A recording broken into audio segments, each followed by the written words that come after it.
amazing to do that at 40. No, Institutional knowledge going out the door. that's a problem. Yeah. Oops. James. All right, Chief, you ready? Sure. Well, good evening. I'd like to start off by first introducing the department's budget team. We have Deputy Chief Jason Foy and Lieutenant Ben Smith.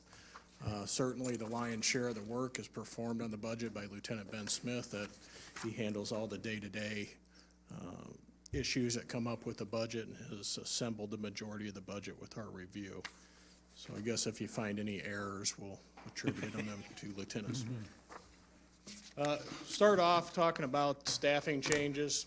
The total number of authorized employees for the police department is 108. We're currently staffed with 105 employees.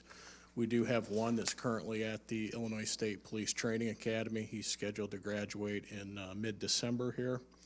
And we listed out a number of retirements that we're anticipating in 2020.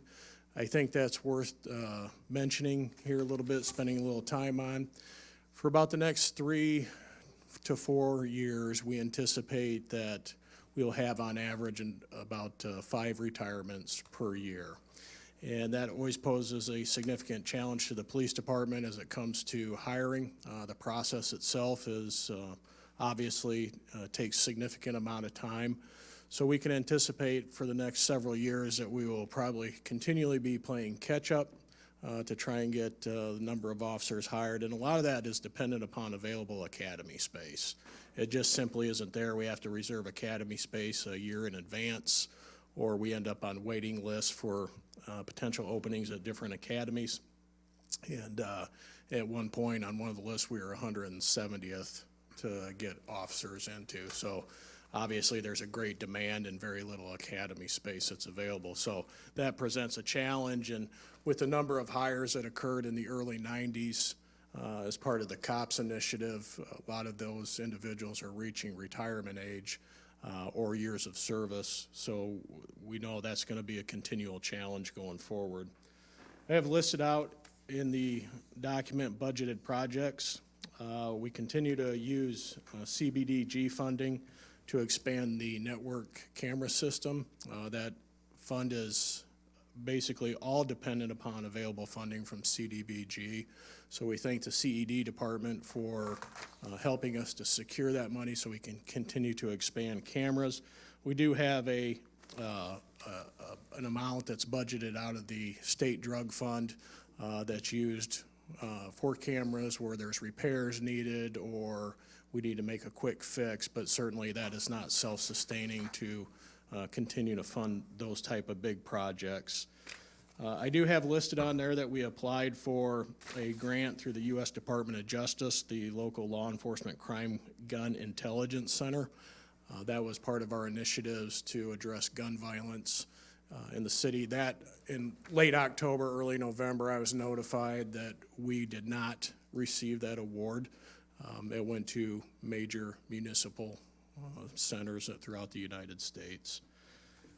Budgeted contracts. Is there any specific questions that you would like to ask about any of our budgeted contracts?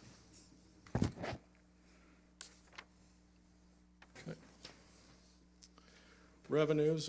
Also, if you have any questions with regards to revenues for the police department. All right, service levels. Again, as I mentioned previously, we did expand in 2019 the neighborhood camera network system. That included various intersections and locations.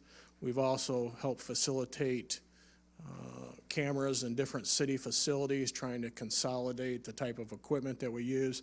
And with this project, I have to also give a shout out to other departments in the city, the IT department, who's very involved in that alongside us, the Public Works Department, and CED as well. Chief, I have a question for you, and I apologize for being behind the ball here, but the auto rental, when you're talking about the budgeted contracts, does that come out of the general fund, or does that come out of the drug fund, or? It's a combination of both. Okay. There are some that are budgeted out of the drug fund and some that come out of the general fund. Thank you. Yep. So also what we've been looking at with service levels, we as I wrote in this document, we are currently in the process of credentialing a second detective to be part of the Alcohol, Tobacco, and Firearms Task Force. That credentialing has been completed, so we can put those resources towards addressing gun violence. We're seeking the assignment of a criminal intelligence analyst that was going to be fully funded by the ATF. We were in discussion with them. That, however, is not going to come to fruition through ATF. We look at options within the police department itself, whether we can look to fund that type of position in the future. We also sent 2 members of the police department to the ATF's NIBIN Correlation Center in Anniston, Alabama in 2019. Basically, that is to correlate gun casings, and we utilize the NIBIN machine over in Davenport. That actually went back, that discussion, about 3 years ago when we started talking about that, bringing a NIBIN machine to this area. And Davenport was able to eventually secure funding for that. And we have a memorandum of understanding where we enter our shell casings in that. We're the first agency outside of Davenport that does that. Other agencies are in the process of getting people trained in that now. Chief, I have a question real quick. I'm only gonna, didn't mean to interrupt you here, just while I was on this page. If we go to page 112 in this handbook here,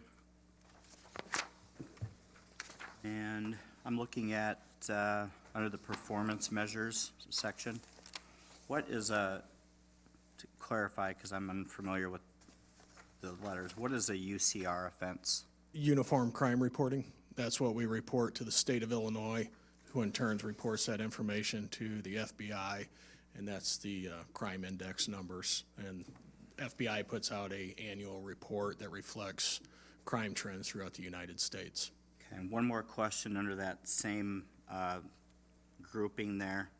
There was I noticed from the number of downtown district calls for service, it dropped quite a bit from 17 to 18, and then it's had a slow rise back up. Can you attribute that to anything particular as far as like amount of patrols that are in the district or foot patrol?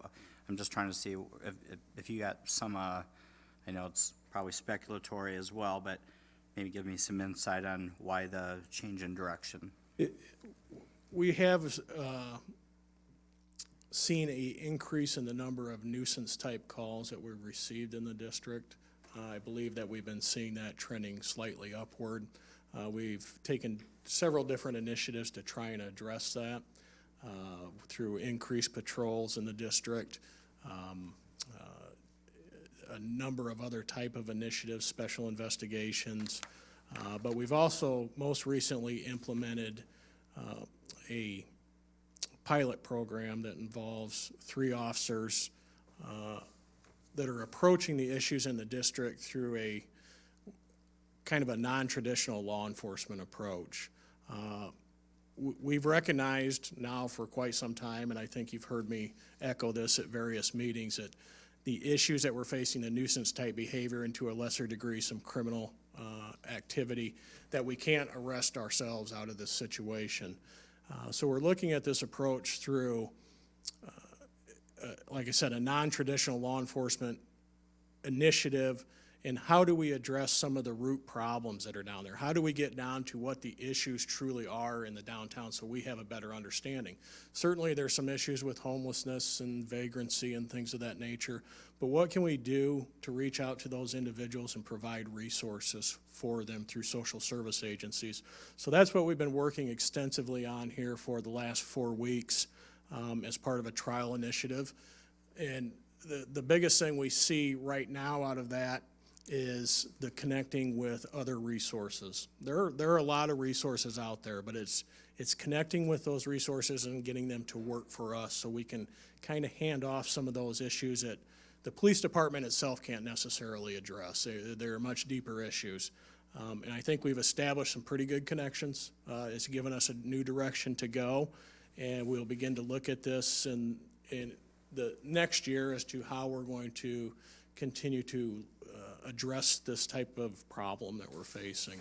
So, of course, a lot of it is dependent on available manpower and resources, but we think that's where establishing the connections with the social service agencies, if we have those in place, we can call upon them to perform some of those tasks that otherwise would be put on the back of the police department that we're not necessarily equipped to deal with. Okay, didn't mean to take up too much of that, I just was curious as to the swings both Yep, ways, and it's a good thank you very question. much for answering. Yep. Okay, going on from there, operational changes. We did combine the criminal investigations division that was broke out into two separate divisions. You had the juvenile investigations unit, and you had the person's property unit, which was adult felony-based crimes. What we tried to do was basically combine all those detectives into handling either juvenile or adult-based crimes. It made sense to us. We can diversify that way a little bit more, because if you were the on-call detective and you got called in for a juvenile crime and you were an adult crimes detective, you were still handling that case, and vice versa for juvenile. So it made sense to be able to kind of distribute the workload a little more evenly amongst the detectives. And from a simply a budgeting standpoint, it made it much easier, I guess, to budget appropriately for that division. Our grants, I think these are the grants that you have seen over a number of years, pretty much the same grants that we apply for, that we're able to be awarded. No real significant changes there. If you have any questions about anything with grant related, or the next category, which is professional development. I would think one thing to account for some of the increase in professional development is there's a lot of unfunded mandated state training. We're seeing that more and more. They're pushing that down onto us. We have to meet certain requirements by the beginning of 2020. We have most of those requirements met, but there are still some standards that we're going to have to meet now and are continually going forward that we have to continually schedule training for. Chief, another question, actually two questions, sorry. So if I'm looking on page 115 as far as departmental staffing, I noticed that we have in supervisory capacity, in 2017, we had 6 lieutenants, 10 sergeants, and then going forward, it looks like there's one more command officer per year. Is there, where was that, what brought about that need for the extra, I guess, the supervisory position? So I had reorganized the department over a period of years, created what was originally known as the Crime Suppression Unit. The Crime Suppression Unit eventually evolved into what is now known as the Tactical Operations Division. They previously fell under the span of control of the lieutenant of the Criminal Investigations Division, but the span of control was too big. And it made sense for us because to create a separate division, the Tactical Operations Division, and staff that with a lieutenant who oversaw that division. Okay, one last question.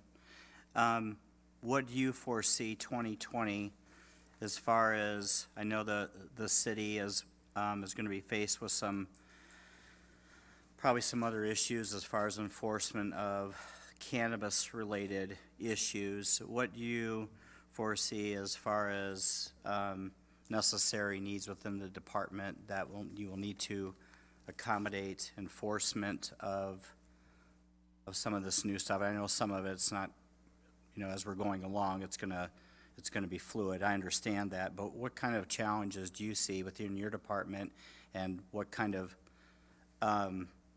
cost do you foresee coming down the pipe in regards to this?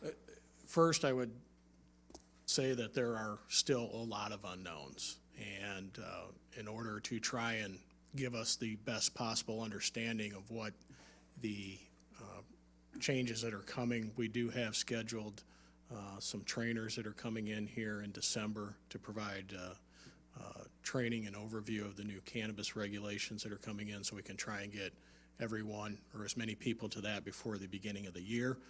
We're not going to be able to, so we're going to have to go into 2020 where we're going to continue with that training, but get all department staff involved in that so we have as clear an understanding as we can. I think one of the biggest issues that we face is driving under the influence. There are at least no known testing devices available to us right now. There are a number that are in development. There are companies that are working on it. But we have nothing that will assist us with impairment at the time, and that presents a challenge going into court because we do not have anybody that's a certified drug recognition expert. And that is a substantial commitment of money and time to get individuals trained up to that standard. So it's a lot of it's going to be dictated by what we're finding when we're going to court on these type of cases, whether some of the standard DUI procedures that we use now will suffice, or there's going to be challenges towards those impairment arrests. So with that all, taking into account that there will be some advancements along these ways, along the way as it comes to enforcement of the ordinances, do you anticipate some of that funding coming out of grant money as far as those kind of things, or where do you foresee the city obtaining funds to do this training, or is that something that you would feel is more of a city issue, or has anybody even discussed that with you guys I think yet? ultimately it's going to fall on the shoulders of the municipalities themselves. Now, the state, it's my understanding, has allocated some money that will come back to the police departments in way of training. I can't say that I'm entirely optimistic about whether we'll actually see money coming from the state to help offset some of those costs, but there will probably be some grant opportunities, I imagine. That's what we would apply for.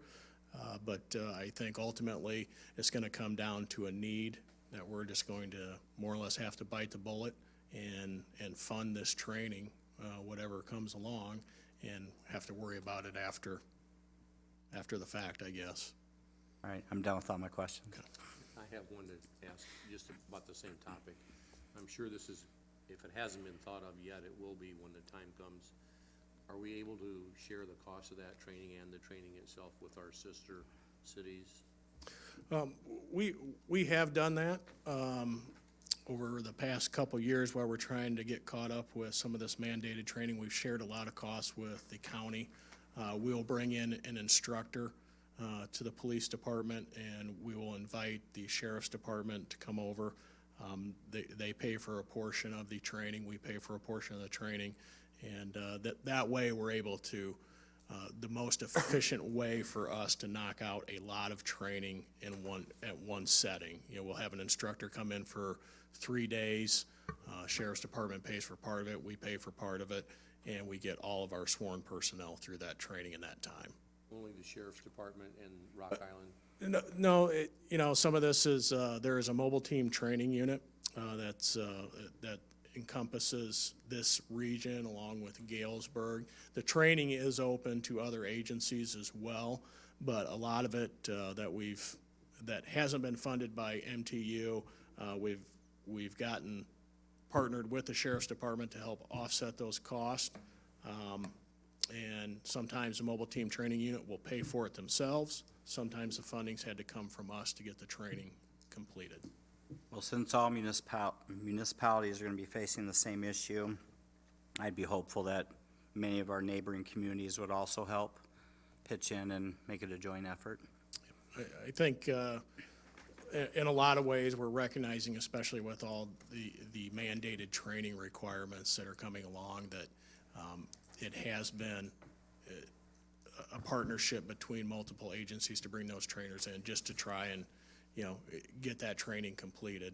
And as many people as we can get in at one time it's obviously more cost efficient for us and everybody else sees that as well, I believe. Thank you. I also have a question related on this line of subject matter. So for the narcotics unit, how much of specifically those two officers, I'm not sure, I don't know what the right term is, but individuals is taken up by cannabis-specific investigation? I would have a difficulty quantifying that. Okay.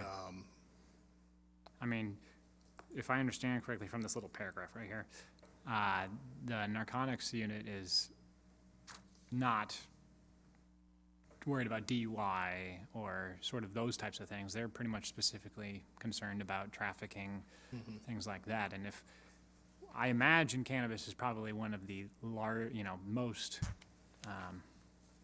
often used and trafficked drug around here. Maybe not, I don't know.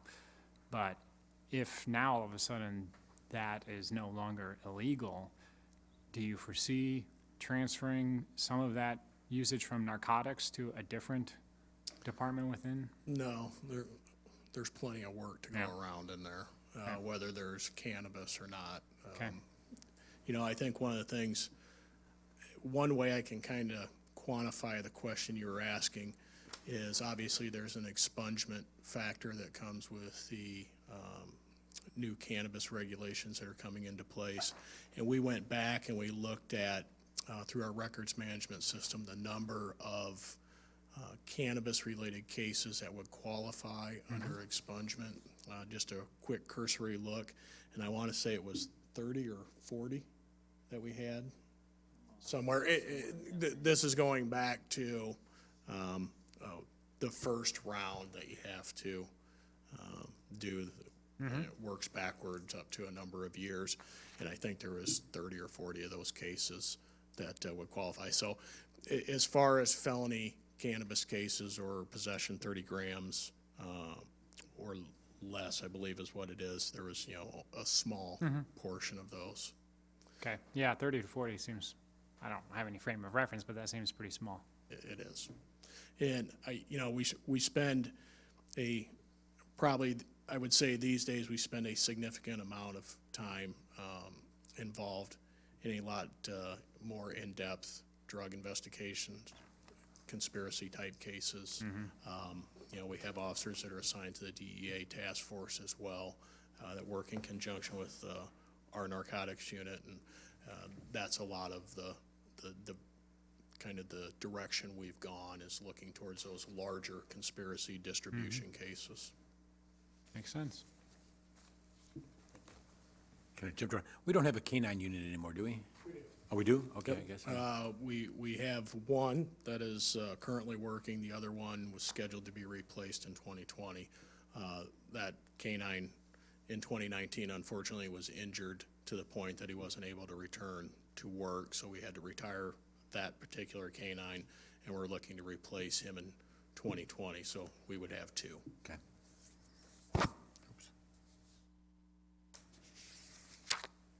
Any other questions? Yes, one more, just curious, what does it cost to train a canine? The initial cost for the K-9 is about $9,500, and that's for what's termed a green dog that's has some basic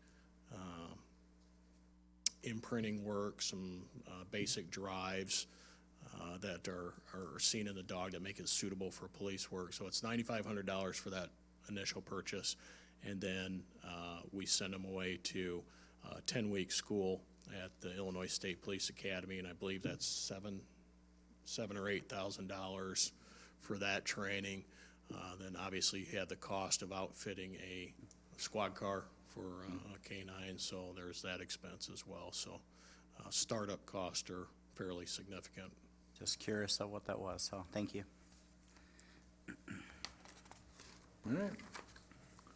Thank you very much. Thank you for your continued support, and I'd also like to thank the Finance Department for assisting us during the budget presentation and the prep work that came with it. So, thank you. Goes both ways. Thank you guys. Yeah, thank you for all you guys do. Yep. They say it's 28 and change. Close enough.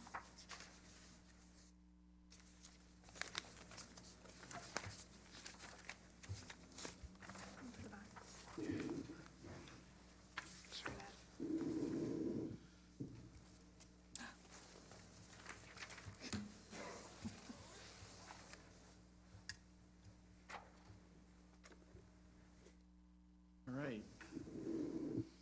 Good evening. Thank you for allowing us to present our budget tonight for Public Works. all know or have probably met Michelle Martin. If you have not, she is my budget guru, and I would be lost without her. I'd like to echo what the chief just said. Stephanie has been a big help with the budgeting for me. This is new to me, being a new director. Was a division manager before that, and that budget was pretty good size, but it does not compare to overseeing the entire budget, so.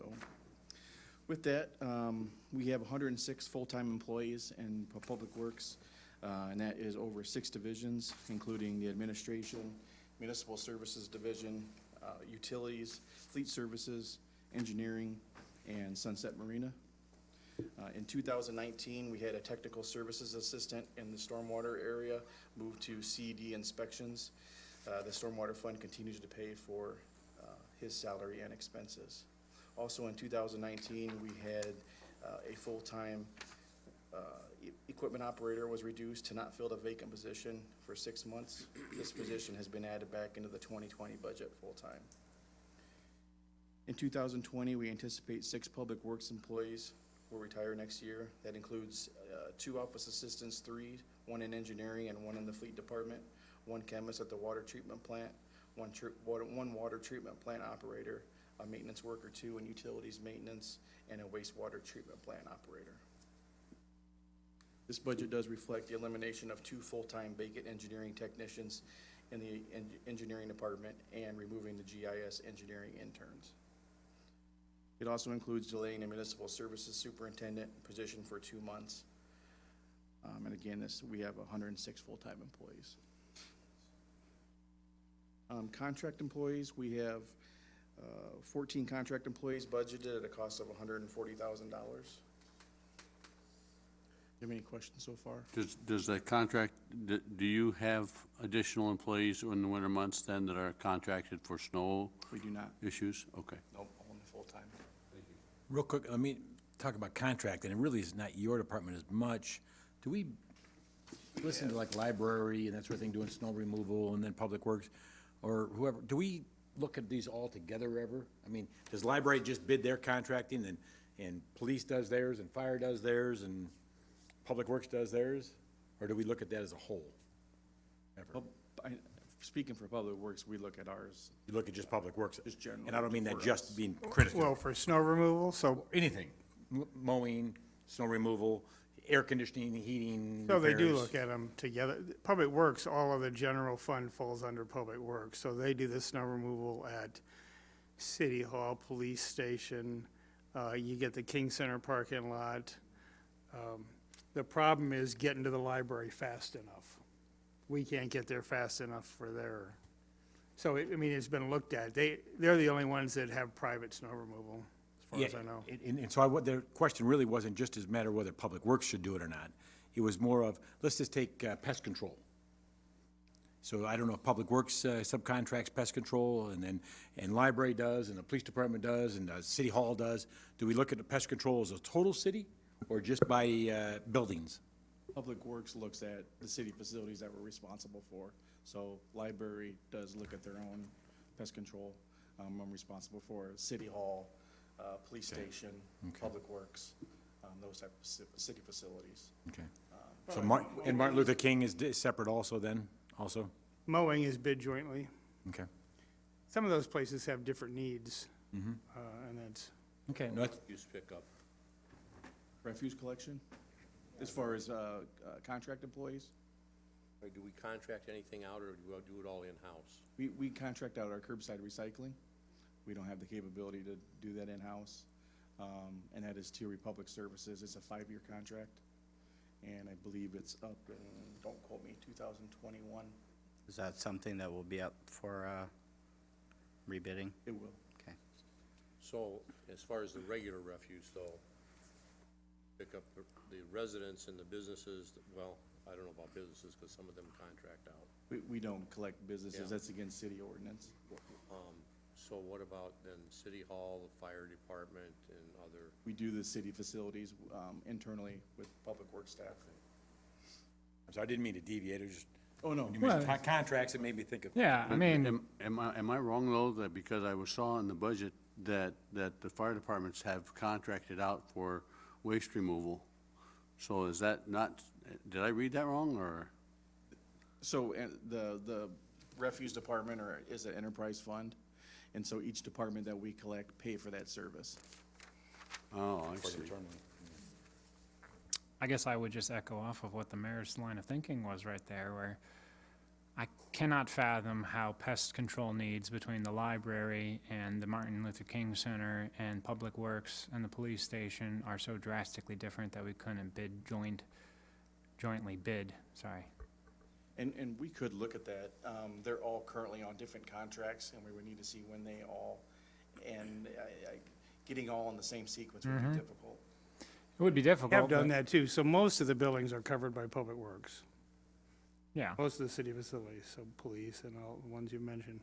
Library, they're not a city department. sure. In MLK. MLK is a city department.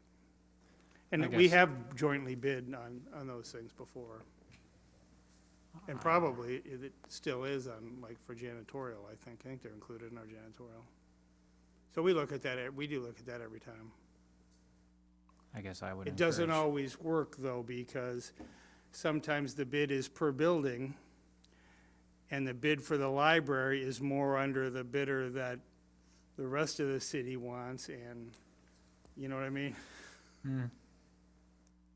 Yeah, I just, my position, I would encourage you to, even if it would be difficult. I mean, there's a reason that we jointly bid on things for the state, right? I mean, because if you can, I'm in agreement with you on that. I think we should look into joint bidding on those kind of services. Something we will definitely look at. Yeah, thank you. And I think too, when you do that, can we like put the library in that?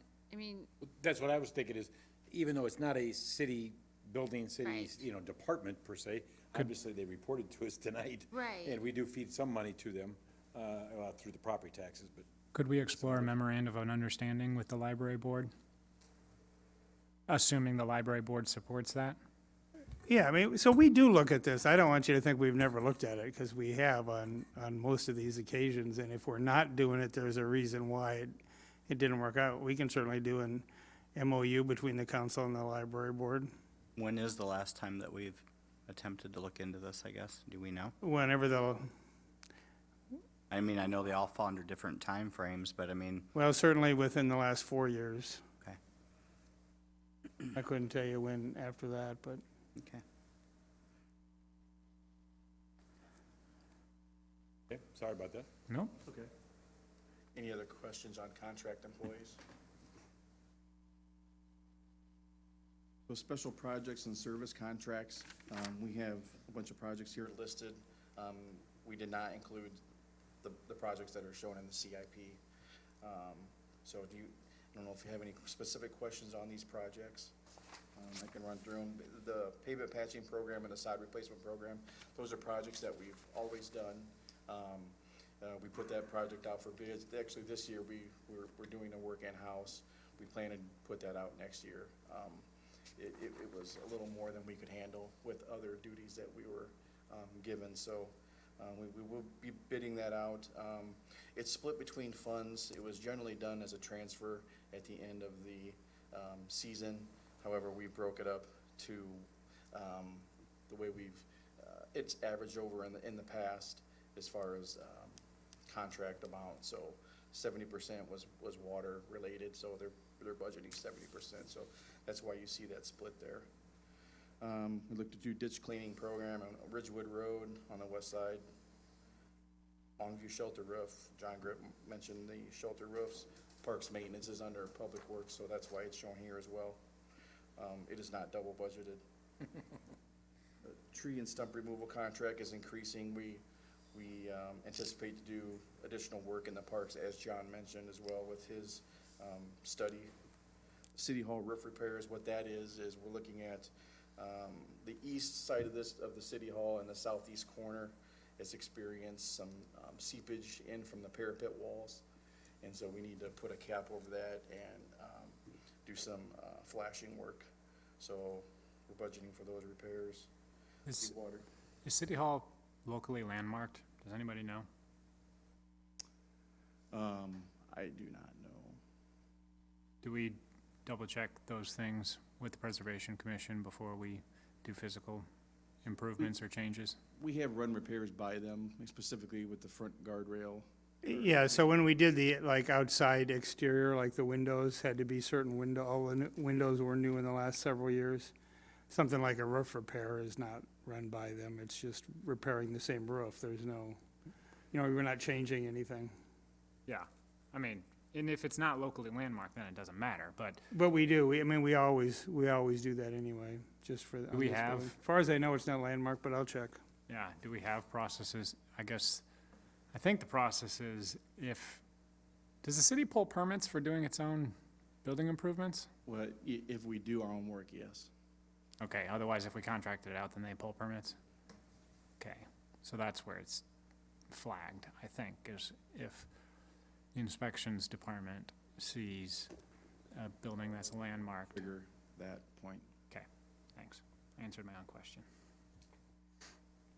We're also planning on doing a water sewer rate study in 2020 to look at our sewer rates and water rates and stormwater rates. We are wanting to have an in-depth analysis done to just review, see what our infrastructure needs are. It's been needed for a while, and our neighboring cities have done this. City of Moline did this several years ago. And just repeating what that director said at that time, said it was one of the best things that they've ever did. And moving forward with having a true audit of those funds and actually devoting what's needed for that. So we expect to get a lot of information back on this and bring back a recommendation to council from that. Do we anticipate the rates? I guess we would anticipate the rates to go up, right? It's not like we are currently over budgeting, I don't anticipate them to go down, right? so. Yeah, so is the information that we get from a rate study, I don't know anything about rate studies, do we use that just to see, like, does that take into consideration the age of the infrastructure and anticipated It does. expense for maintaining the system and making sure that we are charging people, the same amount of money that it's gonna cost to fix our infrastructure? It does.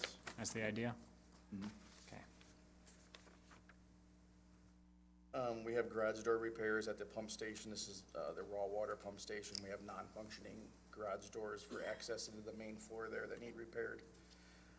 We are adding it to the cleaning service contract that we currently have with FBG, the utilities maintenance department. We're looking at new fencing around the 36th Street water tower. Our wastewater treatment plant digester needs cleaned. This is just standard maintenance, but it needs removed, and it's quite hefty expense there. We're looking at having to do a phosphorus study, so this, I would assume that you would ask questions on this. This is new to me, but this has to do with our national pollution discharge elimination system permit from the EPA. We are waiting on our permits back from the EPA for those permits. As soon as we receive those permits, we'll have 18 months to submit back a plan on how we look to address our phosphorus and our effluent discharge. So this is basically a mandated study that needs to happen. And then we don't know what kind of costs will be associated with this and how we address it. That's what the study's for. So that is what that is about. So phosphorus, just in case, because I learned this as well. Phosphorus causes algae blooms in the river, which can be a toxic algae. Algae decreases levels of oxygen, and they're harmful to humans and animals. So To contributing to the dead zone in the Gulf? Is that what this is? Became a chemist, that's great. Microbiologist. Also, so the year that we get done with our long-term control plan, we gotta go and turn around and do a study to figure out how to do another long-term control plan to make sure that our discharge is even cleaner. It's never ending. God bless. And there's Clear more to water. come. Yeah. But it's expensive, man. Clean It's water. expensive.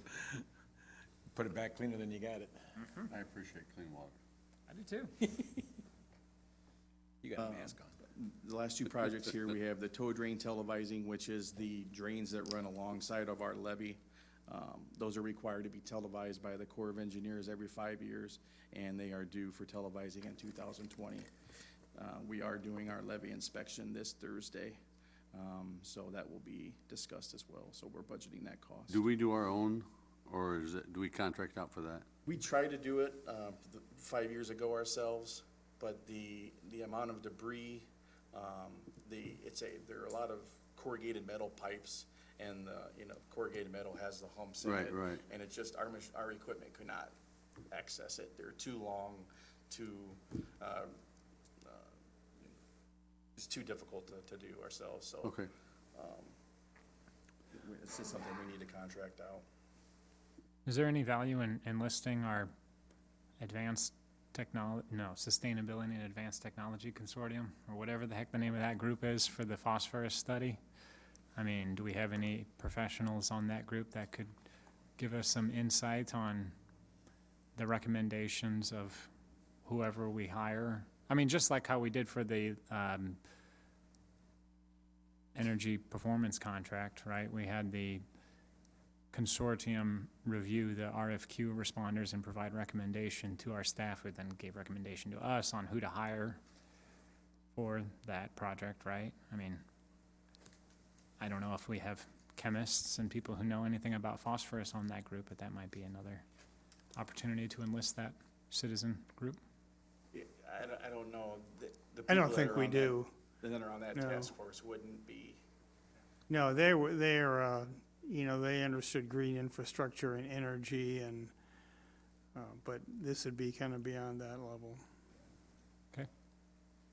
I think, is Olivia still on there? Or did she quit because she moved? Olivia, I don't remember her last name. Yeah, she's off, or she is not showing up to anything. Yeah, Is that group still meeting? not as of right now. It's They an will as be. need, it was always put together as needed, Right. and so I imagine it could come back when Johnson Control gets done with that. Yeah, they will. They would come back and, See all the stuff that comes back, which is Okay. coming back now. And then we'll move on to the next project with them. Okay, I'm thinking people like Olivia, she's very familiar with the Illinois EPA and different ways that we could potentially get grants to fund the results of the study or something like that. Just an idea. And that'll also come out of that study as well. Yeah. Okay, moving on to revenue changes, we discussed having. I'm sorry, go ahead. The last bullet was hydro plant, Oh, gearbox. Yep, I apologize. Thank you for correcting me on that. So, the hydro plant, we do have repairs budgeted. These are the turbines, the gears, they're non-functioning. They need Hydroelectric. hydroelectric Okay. plant. I just want to be sure I got the right hydro plant. Yep, so they're non-functioning, they need completely removed and replaced. We put this out for an RFQ previously, and this was the recommendation, so we have that cost included. The hydro plant has not run this entire year due to the water levels. We are planning to come back to council after the first of the year and in a study session to just kind of bring you up to where we started, where we're at. It's been a topic of conversation with past council members. Right. And so, we thought it'd be a good idea to come back and give you an update. So is the performance contract, I'm sorry. oh, go ahead. Is the performance contract with Johnson Controls, does that include the hydroelectric plant? Does not. So ultimately, when you come back with information about that, I guess the bottom line question for me is, are we in the black or in the red With the hydro plant? with the hydroelectric plant? Yeah, I'll want to know something about we're in the that. negative. We're in the red. We're in the red. Oh, have been, Always have. always. Maybe we ought to That, discuss whether we want to keep that as a city-owned facility or not. and/or, that's right, and even if you don't keep it, and this is what we can talk about in certain study session, just shutter it. I mean, once again, we gotta, instead of replacing these things, instead of having a person down there checking on things, if you take a look at the expenses and the personnel that they had down there and everybody else's, you could just shut it down, I'll say shut it down per se, mothball it, It's and a not nice have any idea, but if expense. it's not working out for us, we need to look at that again. I agree. Mike, do you plan on addressing department staffing, or is it something I can kind of interject before you go on to your next topic? That's something you're going to be. Kind of gone through personnel, but we can go ahead Okay. and discuss that. Can we go to page 127 of the binder here, I guess?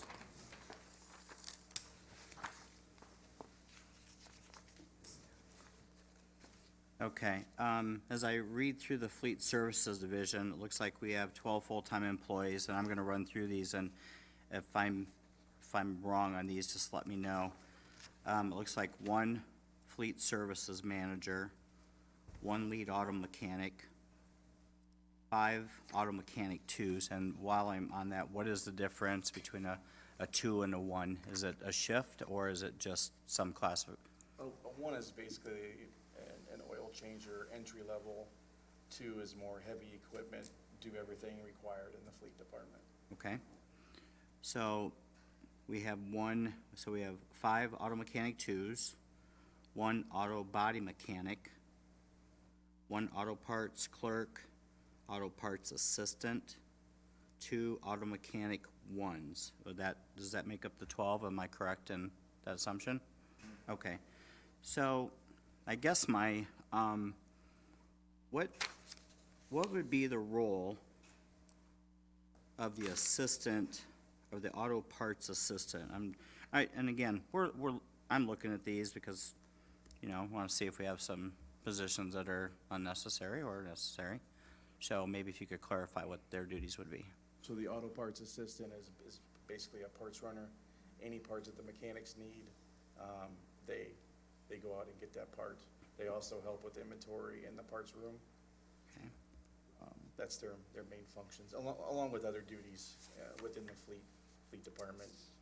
It could go as low as cleaning floors, Okay. other assigned duties. Do we have auto mechanics on staff first and second shift, or is it just a first shift position only? We run first shift primarily.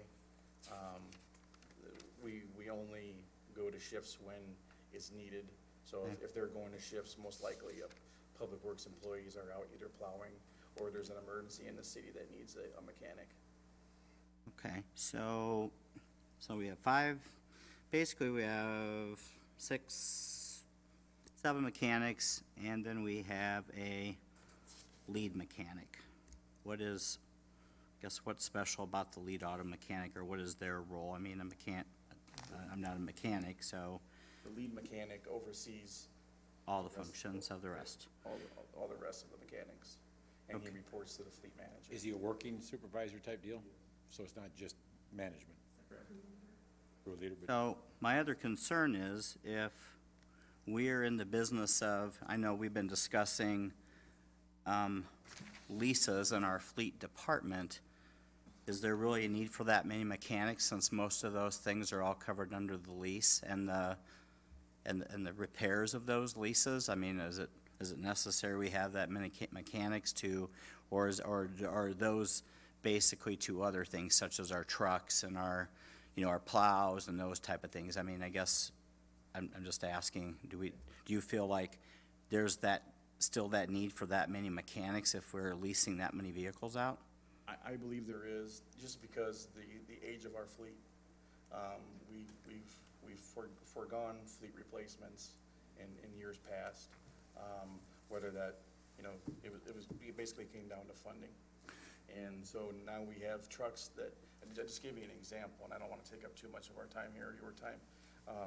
But the trucks that we have on the road currently, besides 4 new tandem trucks, that were replaced under 2 years ago, and that was owed to Randy. He pushed that through, and that was a fight to get those in. But those are not a lease though, correct? They're not, but that's what I'm leading to. is Okay. The amount of equipment maintenance that's needed with our aging fleet. Those guys are wrenching 24/7 on those trucks. They basically get rebuilt every year to go back out the following, that year. my understanding also is with the lease, is we're doing the maintenance for the leased vehicles. We are. So it does not relieve us from the maintenance. In No, the- I don't believe that's what was brought up. We talked about the local dealerships were doing especially like in the police vehicles. No. If they're a lease, They're outfitting the equipment. Okay. For the radio systems, the lighting, but the actual maintenance, oil changes will be done by city staff. Yeah, all the okay, I maintenance. guess this is confusing to me because, I mean, I've leased vehicles before. I worked at a dealership before. You lease a vehicle, they break down, you take them back to the dealership, they're responsible. So if the cost of us getting a lease do we get reimbursed by somebody for fixing these, for our mechanics doing that? And is it 100% reimbursable? We get paid that cost back for the maintenance. It's basically oil changes because those vehicles are under warranty.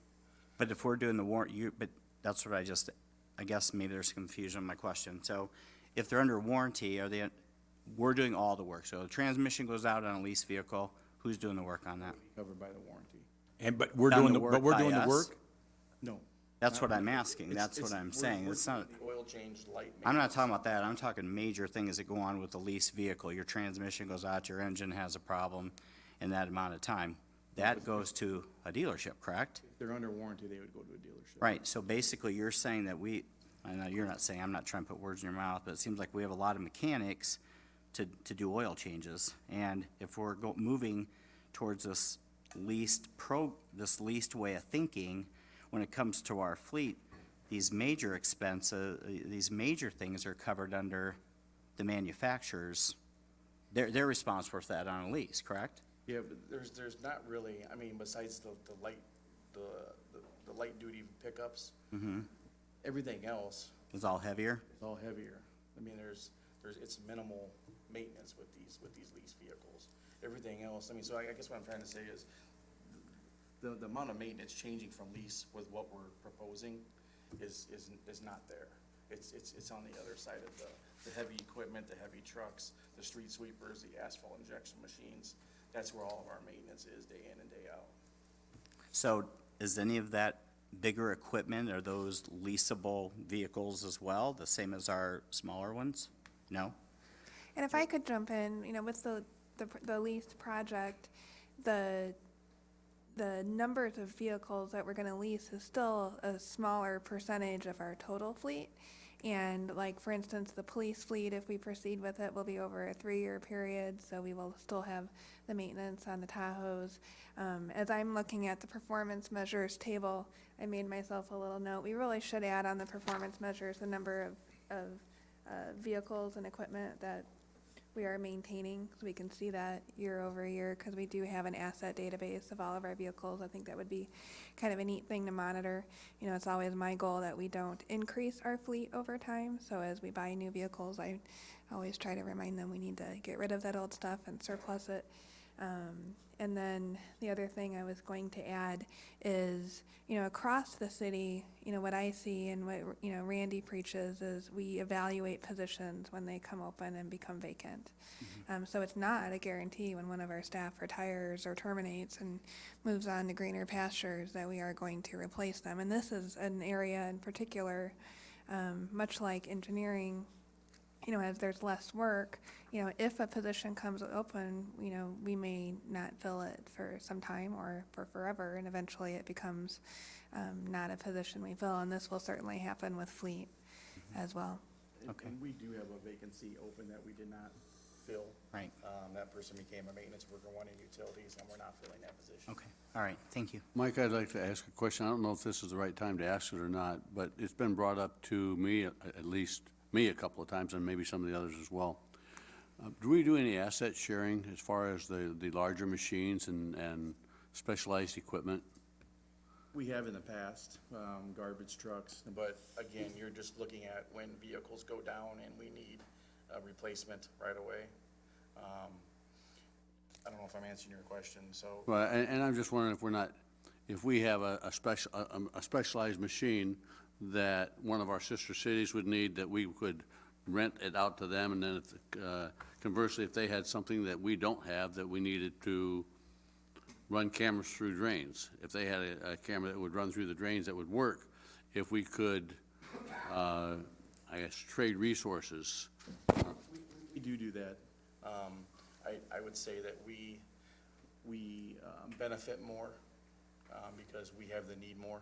Okay, So specifically with Moline, we borrow some of their equipment a lot.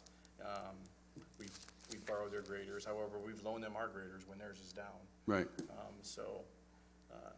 But usually, if there's a need for equipment, both entities need it at the same time, because we're doing the same thing. Thank you. So we share a sandbagger. Of course, the only time you need that is when there's gonna be a Floods. flood and everybody wants it at the same time, and so when one entity gets it, they don't wanna give it up. Right. And the same goes for, so Moline and Bettendorf purchased a salt conveyor to run salt up into their salt dome. Well, generally, you need that at about the same time, which is in October, to load your salt dome. And it's, again, we've asked to borrow that, and they're fighting between amongst each others. So, Do we have certain pieces of equipment that do just sit around that we don't use very often? I mean, no, not really. I mean, and the equipment that is sitting around, maybe not being utilized as much as it could be, is old equipment that probably doesn't.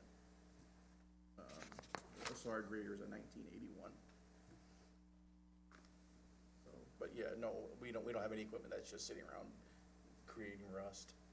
Mike, how many garbage or waste hauling trucks do we have? We have 4 routes, or 3 routes, I apologize, having a brain fart here.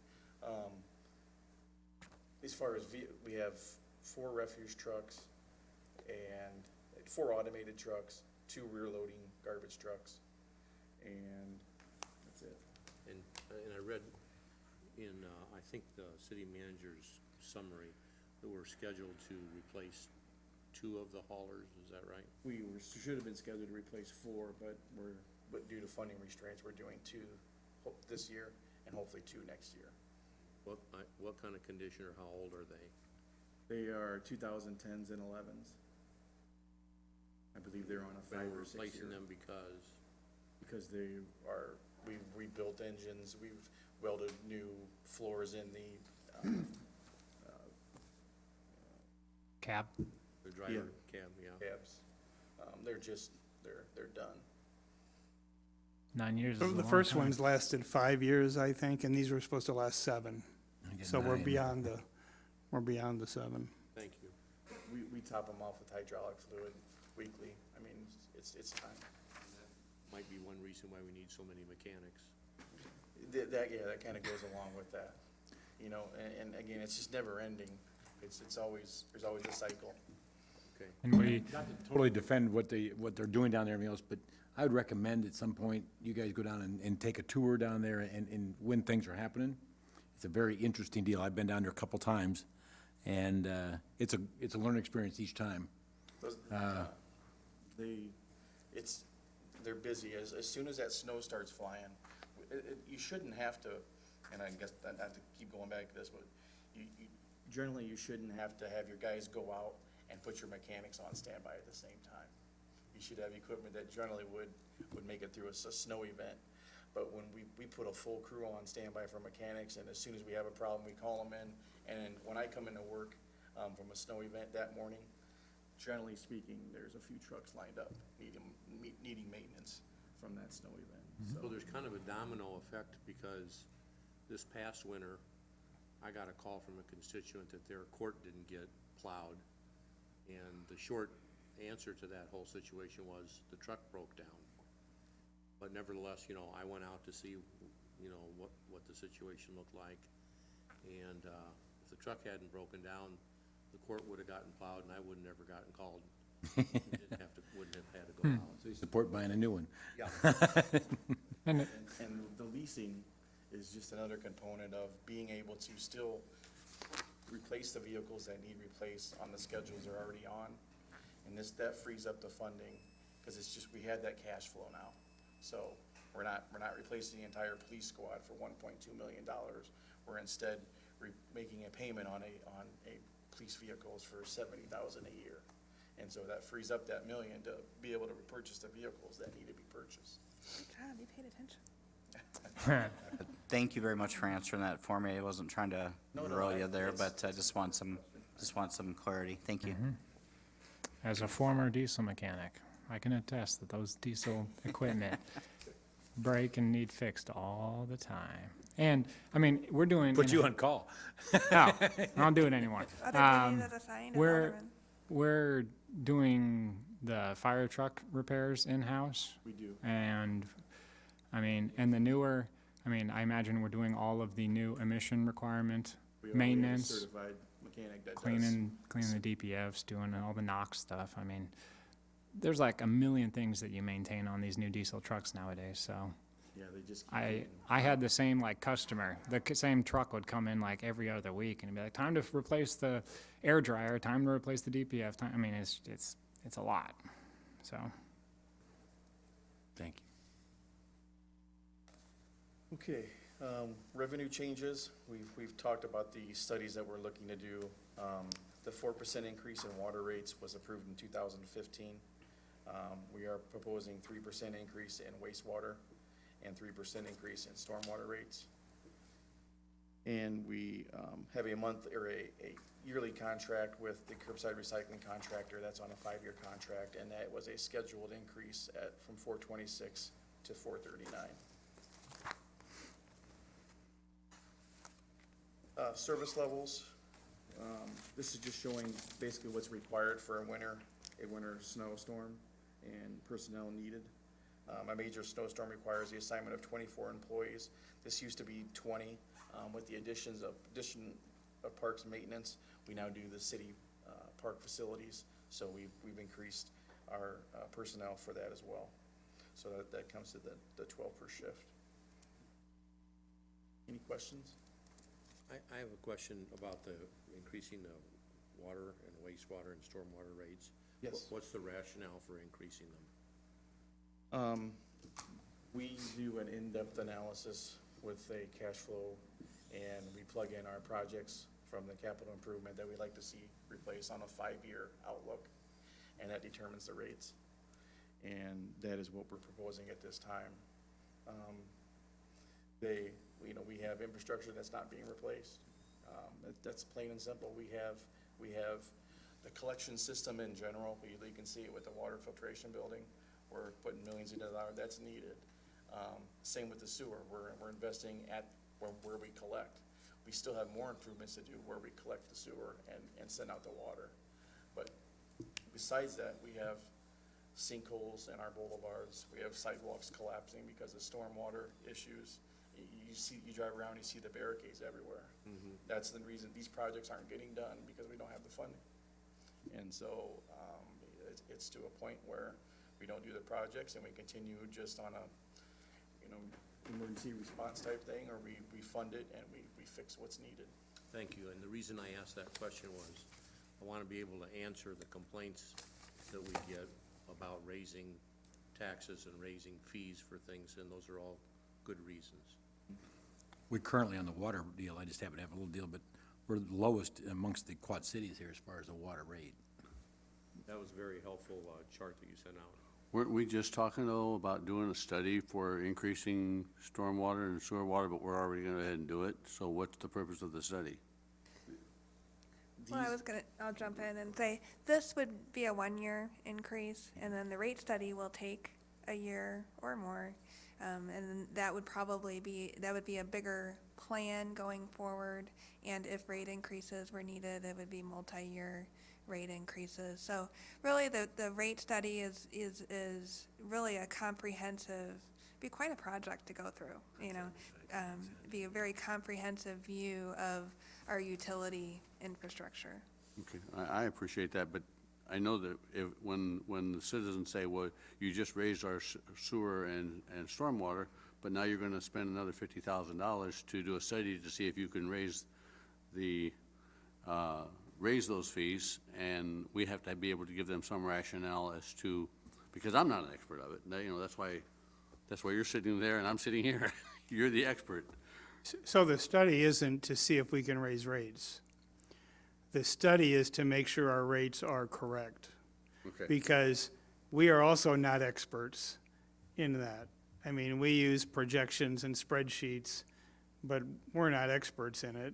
And again, I think Mike mentioned it, that Moline had highly recommended this because they did it, and to have someone come in and do it and give you a baseline And then there's some software you can use to continue that on your own. But it's really a in-depth look at the whole program, basically, to see, and it may be, they don't recommend an increase, I don't know, but you can expect water and sewer to go up 3% every year, every single year, at least. I mean, that's the way it's been. If you go back and you look for the last 10 years, that's the way it's been. Unless you have growth and new development that can help offset your fixed costs. You know, so with any utility fund, you have some costs that are fixed and then some costs that are variable based on production and you know, volume. And so, you know, if there were ever to be, you know, more development, then, you know, that those new charges could help offset some of the fixed costs, but there would still be variable costs. When we look at our rates, we do a comparison of East Moline, Moline, Davenport, you know, all the surrounding communities. And we put our rates, or compare our rates to make sure we're not too low or not too high. I mean, obviously, you guys approve the rates and the increases, so, but I guess what I'm going at is, our rates are right there with everyone else's. Okay. Speaking for refuse, we are charged 3% increase on our 5-year contract for tipping fees. So we're paying it when we're dumping it. We're just not giving that to the customer year to year. And it's the same with every other enterprise fund. The costs inflate at approximately 3% a year. Well, I do want to say in regards to the refuse, like the leaf pickup that we have, so I moved over here from a city across the river, and we had to buy our yard waste bags at Hy-Vee, and then we had to buy stickers to put on them, and the only way they were picked up is if they were stickered.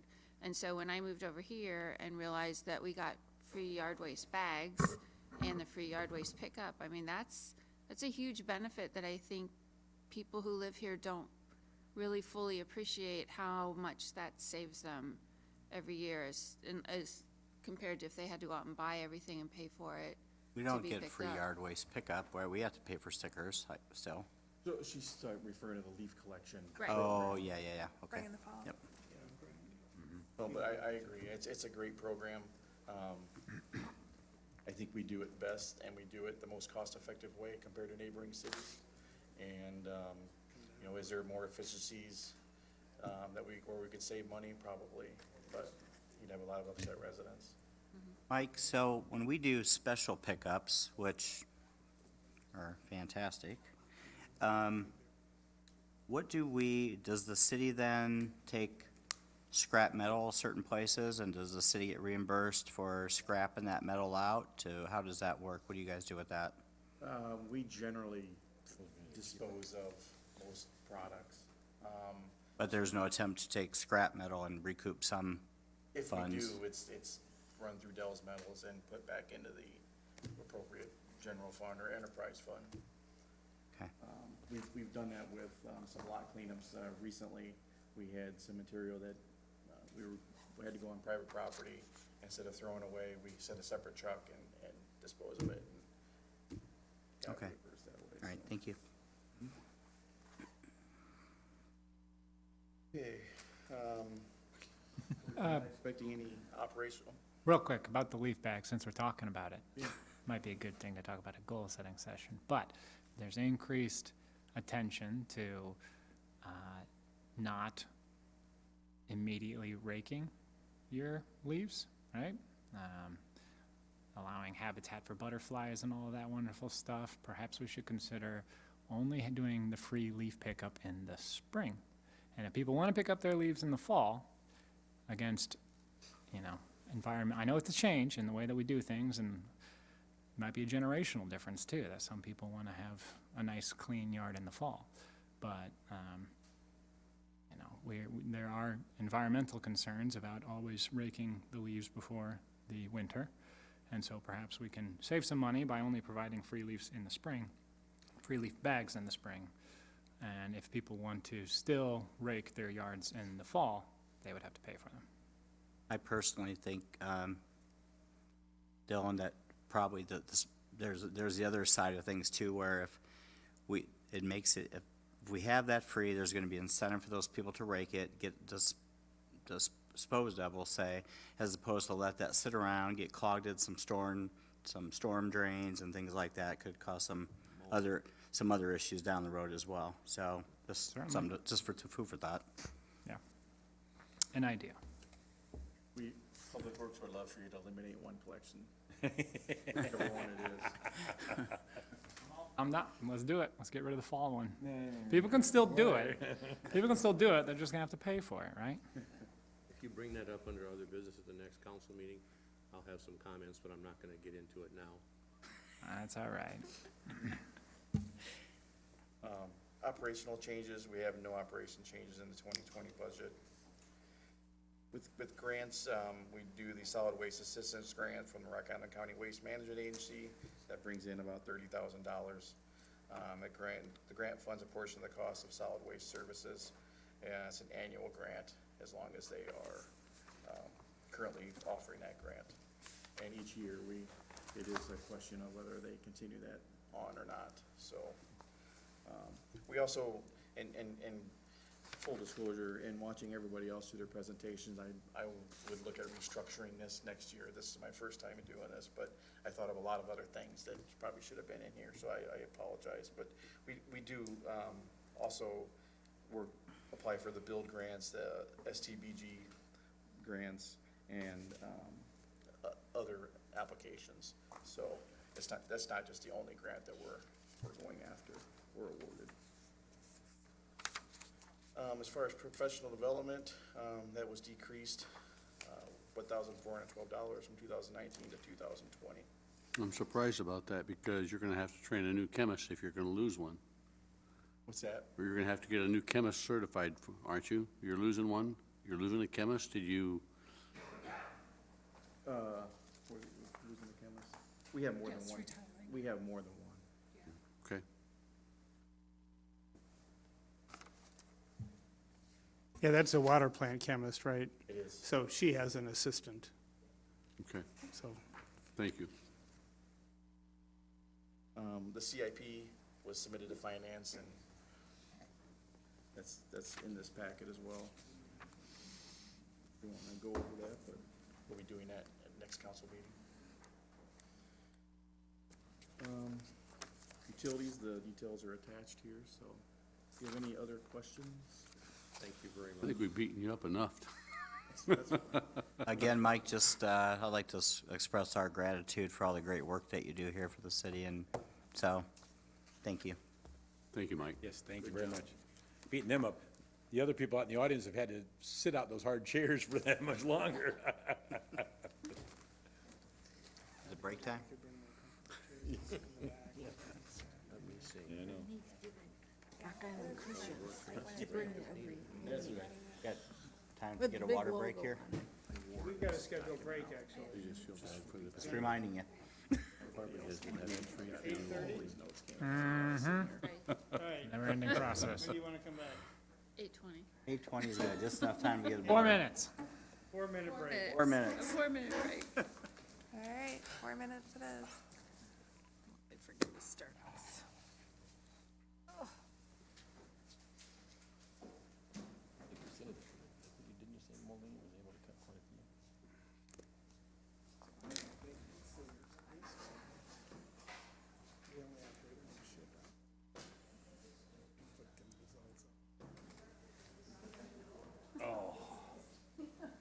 Wastewater, they know they have. Those were very interesting charts, comparison charts. It's not for public consumption, so. Are you ready? Oh, okay. Of course you are. You can mention you saw or you just read Yeah, someplace or yeah. whatever, but yeah, just don't share the whole document. So Dylan, my friend, Yeah, bud. you wanna more butterfly habitat? Is that what your reasoning was for leaving? More milk. That's Grow one. more milk. So there's probably, in my opinion, My wife raises them. better ways to establish Teaches the kid, the grandkids. watching the butterfly. She goes down to Doc and Anna's and gets the milkweed and everything else and then puts it in the greenhouse and watches the butterflies go I through picture there it the like whole growing time. kind of Teaches the grandkids and they in go over the there and watch country, Possible, along edges How of many? Went over and saw that. and if necessary in the spring. planted areas. My mom had Trees that drop leaves at different times of the year. I also have That's why this thing is really causing me. milkweed, But what about on your and I purposefully For all plant practical purposes, pollinator wheelchair. plants in my yard near my And vegetable. Lily is like kind of like just like right across the sidewalk. So I would be in So favor okay if you there, wanted and to it do is my something goal about to clear the hill, because it really shouldn't look like that. You know, it's just pollinator friendly, I hate to say a 30 lot of years calls. of rentals, Three. you know, and have some kind of a they let cost seedlings single grow digit. program to help up. people either with knowledge. Not the about best what to looking plant. thing, but I've removed a few trees, actually. There's been a few comments on Facebook and Removing some 4 more, posting. just gonna do it incrementally over time. And typically then that, let if you them see, have it's landscape. like 30 comments, but it's only 2 people bantering back and forth. Yeah, I would kind of want to keep it, I don't want to mow. Remember Tom Ayers telling me that when he was a kid, they used to, you know, put the mower on the rope, you know, and let it go down and pull it back up. So, I don't want to belittle it, but no, I can't, in the scheme of things, no.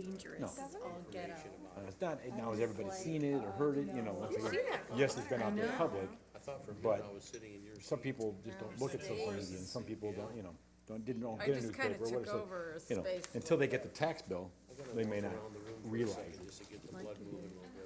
What would it mean in colors, Yeah, it's definitely lighter, it's out of town or yeah. something. I think I'm gonna keep it. I, generally go darker in the winter. I'll notice it because I know it's coming, but, That's really on good work. Thank you, sir. He could be watching from wherever he is, just on the YouTube channel, yeah. you know. Right, it changes all the time.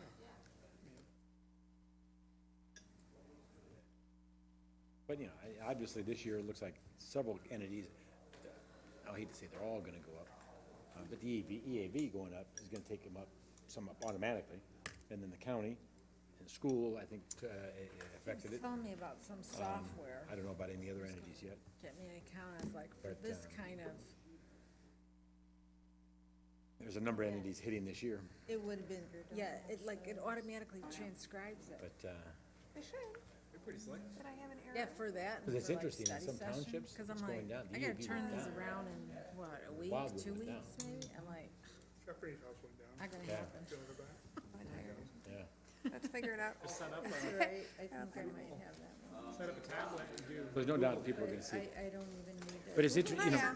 Jenny, and But it's good to I'll be share this with prepared, you, but because in case they go to, they generally haven't been going a realtor past put the together overview. I didn't know that. So, my family, he's planning Davenport, and he's still working on refining it. It's not for public, because for 2 reasons. He wants to verify all He the was math. showing, Ian was showing me on Make his sure the phone, he errors uses and the that sort of thing. Otter, But interesting enough, and it was he did amazing 2 how scenarios. He accurate did it one, was. if you Cause I made know other $100,000 a year, communities have used those 3-bedroom, kinds of 2-bath systems, house, and they're less not than you're the 1,500 square only foot. really one very that good. noticed And then that I looked at these cities and said, what's the average house of that size? So no one else said that. all the way down. Like afraid to talk to And me. it's actually cheaper to live in Moline than any other city. Yeah, And that's funny. Davenport in this case was the highest. And he's got highlighted, Terrible. we're second lowest, that's correct. Yeah. And he highlighted in Well, red and I the ones worked that were a the full highest in day that already category, today, green the too, ones that because were lowest in I've that category. Got so much to do. Then he did it again with a $150,000 I'm sure you know what it's income. like when you're training 4 somebody, bedroom, so 3 bath, it's like you have to, 2,000, everything 2,500 square slows foot. down. And did the same thing. Time. And it's, yeah, And, well, Yeah. next week, we'll lose 2 days.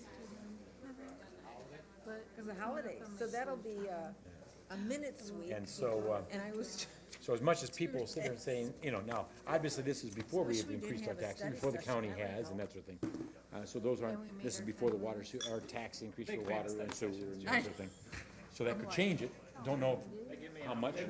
we still have, I still have a problem. That's right. So the others do too, so that's not, but, Well, now I that don't know whether we're that'll change that or On not, your, but obviously, when people, videotaping them or whatever, this takes into account everything. I'm not writing as much of the detail because Because in Iowa, you got a graduated income tax. mine if you want. So over $100,000, I can't remember, it jumps to 8%, So it takes account, so it actually, finance and I'm. much people say, I'm leaving, it's more expensive, it's cheaper in Iowa. It's not. They got 3 more. If you take that into account. Sorry, but this is what we have.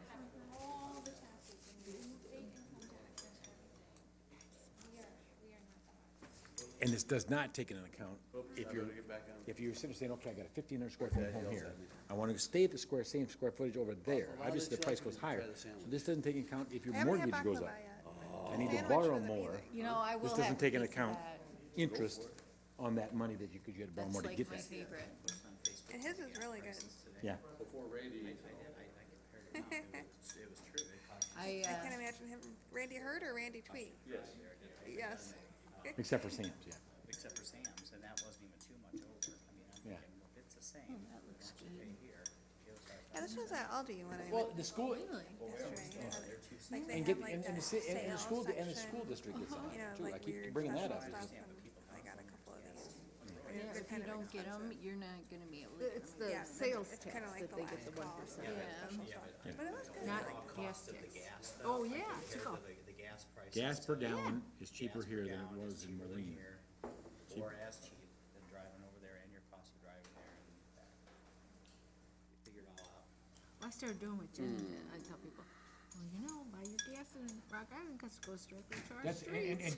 and Randy, that's what we need to take things like this and that and work on promoting those things and I did soliciting. today on Facebook, Yeah. I posted that out there.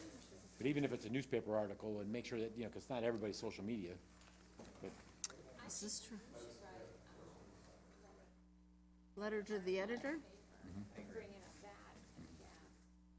yeah, I gotta watch this a little bit because he didn't release this to be printed like this, to be No, but people given need out. to know though where we got, people like to know how we got to where we are. That's what you need down line. Okay. Well, we have another face in front of us. I'm a little delayed. Thank you for your patience. I don't know who drew the straws and who goes in what order in this thing. Same order as last year. What? What'd I do? I was just teasing, who picks the order of what department goes first and last? I think Who do Don did the years fire department blame? Well, just because we've done it several years doesn't mean you can't change it. That's the idea of the budget. Yep. All right. CED. So we actually added a person this year. Andy Parr came over from the Public Works Department, and so he added a full-time position to our count. We have 3 positions that are not currently, they're in our budget, but they're not hired, so they're vacant positions. In OA2, I think it's the Economic Development Manager, and then, well, our CBO, our Economic Development Director, and then the Planner 2 positions. So we have 5 vacant positions at this time. And is your plan to fill all 5 of them? No, not, basically, we're going to wait, we want to fill a couple, but, we have to wait until we get a director so that they can make some decisions. And, we're actually looking at taking, and Chandler was looking at this, with the Planner 2 position and creating he called it a hybrid, but, basically, that position would be, get a new job description, and that position would be under the Planning and Redevelopment Department, but it will work with Economic Development, and it will also work with admin to do, like, help coordinate meetings and do all those kinds of things that we do. So, but we're not there yet. We have 9 tax increment finance funds, 4 grant funds currently, and the Economic Development Fund, which includes the gaming dollars. Currently, these are the contracts that we have for 2019.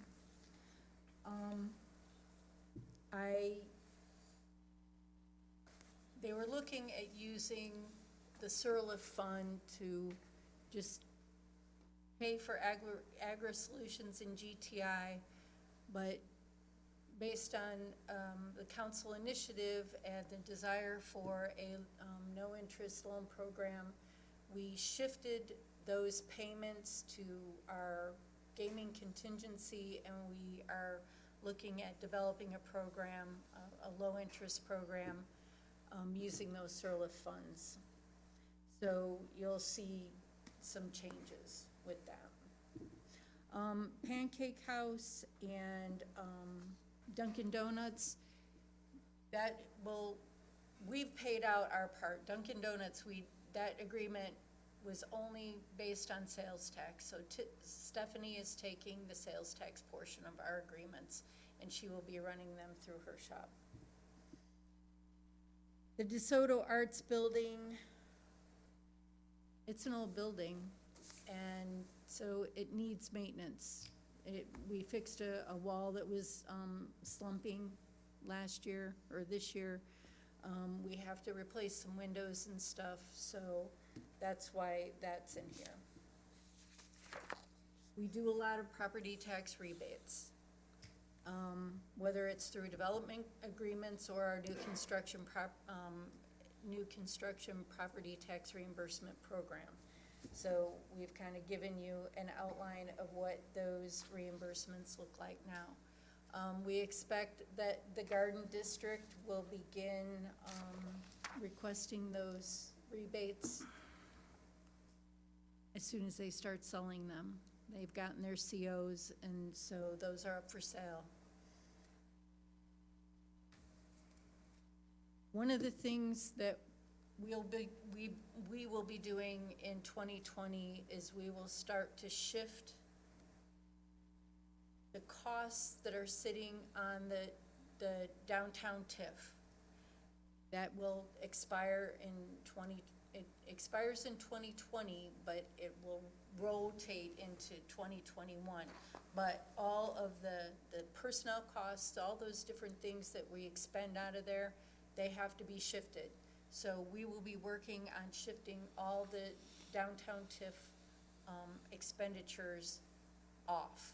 And I'm looking at shifting them into the other TIFs. You know, we have 2 new TIFs.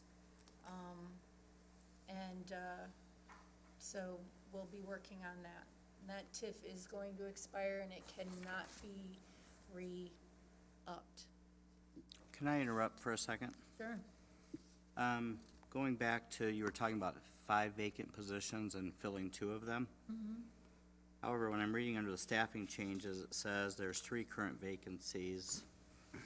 So I'm kind of wonder whether the numbers differences, or maybe I'm misunderstanding something. On page 97 of the book here. There are 5, though. She went over the 5, so it's the CED director, the building official, an economic development program manager, an office assistant 2, and a urban planner 2.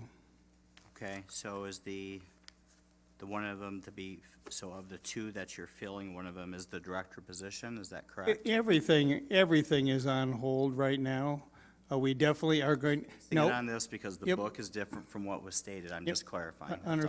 Understand.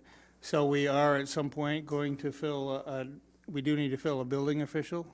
Okay. And we do need to fill a director in some form, whether it'll look different than it did before or not. All right, thank you. And the other ones are in the budget, but there's no immediate plans to fill them, and everything is delayed until March. All right, So thank you. nobody will be hired before March, unless it's offset by Sorry for another interrupting. That's hire. okay. I would add too that we did budget for, we reduced the personnel budget by just what Randy said, the planning on a delay in filling. You know, there's a lot of these are funded by the general fund, although not entirely. In fact, a lot of the CED positions are funded by the TIF districts. And, you know, just to add, you know, one little note, you know, for Colleen, she's done a yeoman's job at pulling this budget together. It wasn't, you know, without a director in place, and, And there are a lot of references in one document and another, and it's hard to keep it all in. Oh, I in understand. sync. I just wanted to clarify because of the numbers difference, and I wanted to make sure we were all on the same page, so, thank you. Thanks, Randy. I will say that most of the CED people are funded from multiple funds. Many of our employees on our floor are funded strictly out of CDBG. So, you know, our splits are very complex, and they don't follow like all the rest of the departments. Our department does not follow that in any way, shape, or form. Okay. The inspections, electric, plumbing, and construction, and our health inspector, they are all 100 out of general fund. But you will be hard pressed to find any other employee that's paid specifically just from 101. All right, thank you.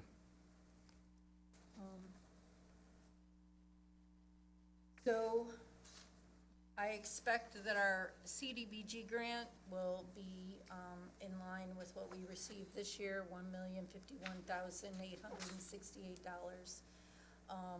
But we estimate that budget going forward because we don't know what we're gonna get, and so we make those adjustments through the year as we know how things are gonna go. Our Lead Healthy Home Grant, that's in play now. It started in January, and we have started working on remediating lead in homes. We did get another Illinois State Historic Preservation Office Certified Local Government Grant for the survey of the World War I, post-World War I houses. And we have an abandoned property grant. We're going to be shifting the focus of where that money is gonna go and how it's gonna be used. We split it, so CED is taking $20,000, and we've given $20,000 to Public Works for cleanups, lot cleanups. This money has to go towards vacant properties. We can't just use it to clean up, you know, Mr. Smith's property. Mr. Smith still lives there, the money can't be for that. So on the CED side, what we've decided to do is we take properties at tax auction. Some of them can be rehabbed. So we are going to use these funds to go in and clean those out. We will hire a contractor to come in and clean them out, and that's how we're gonna use the money. Because typically, the way we have gone after this money is for demolition. And we're backing off from the demolition. And we're looking at other ways to utilize these funds and, you know, finding ways to save some of these structures instead of just demolishing. Yep, makes sense.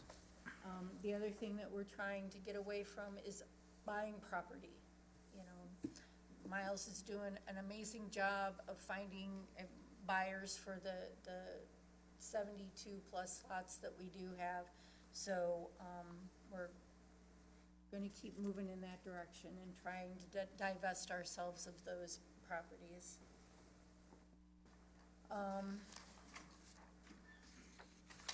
Our revenue increase, if you look at our revenue, because we do bring in revenue from the permitting, and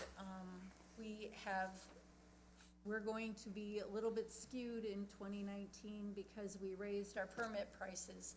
So what we expected, what we budgeted for in 2019, we have far exceeded that. So we're gonna have a weird little bump or a blip in the thing, but then next year, we should be on target with what we budgeted and what we're bringing in. But we have increased our revenue on our permits.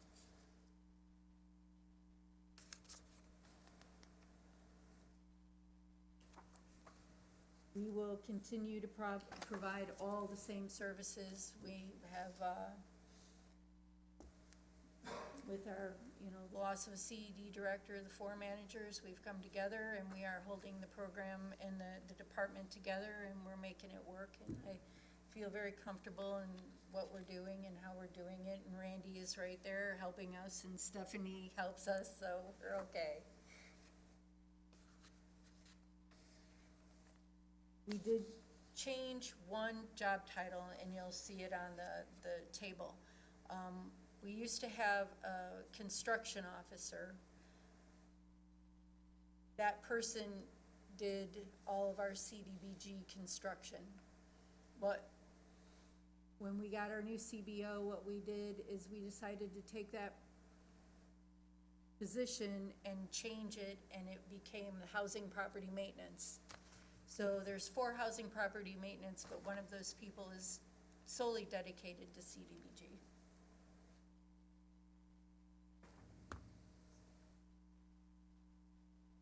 And our professional development is always high because the inspectors, they have to keep up their certifications and their licensing, and that's required by the state. And we do a lot of HUD trainings because HUD changes its rules pretty regularly. So in order for us to maintain our program, we have to keep up with that.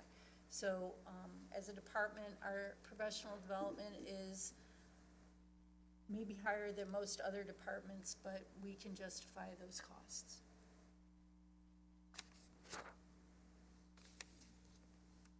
Our CIP was submitted to finance, and we will discuss that between now and the end of this week. You will have a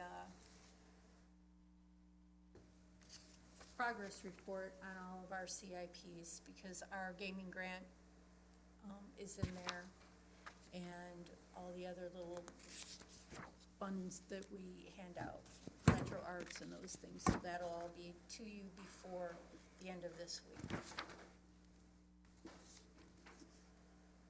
You guys have any questions for me? Yes. Just one, if you want to flip back to property tax rebates / reimbursements, I think it was the second page in. Number 6 is the 11th Street redevelopment, $100,000 Watchtower TIF.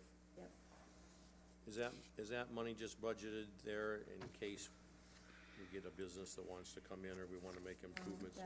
The agreement for that, when they did the Watchtower development, which was the IMEG and Blackhawk and State Farm, the agreement was that they would get, it's structured, so the first 10 years, they get 90% of their property tax back.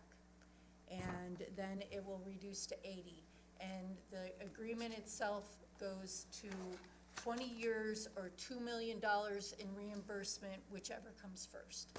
So that has nothing to do with any future development at all? No, it does not. Thank you. These are actually, this is paid out based on a development agreement. I understand. All right. Some of these are going to start falling off. Voss Brothers, Jackson Square. Jesse Mart, he only goes until the TIF, the North 11th Street TIF ends in 2023. So some of these will fall off. And a couple of thoughts that I had as Colleen was speaking, draw your attention to the maintenance required for the DeSoto Arts Building. So we've been budgeting kind of a placeholder in the downtown TIF for $50,000 a year, for maintenance needs related to that building that we own. So that's an example of one of the costs, if we continue to own that building, that we have to identify a revenue source that would logically come into the general fund. So that would be an impact in 2022 if we still own that building.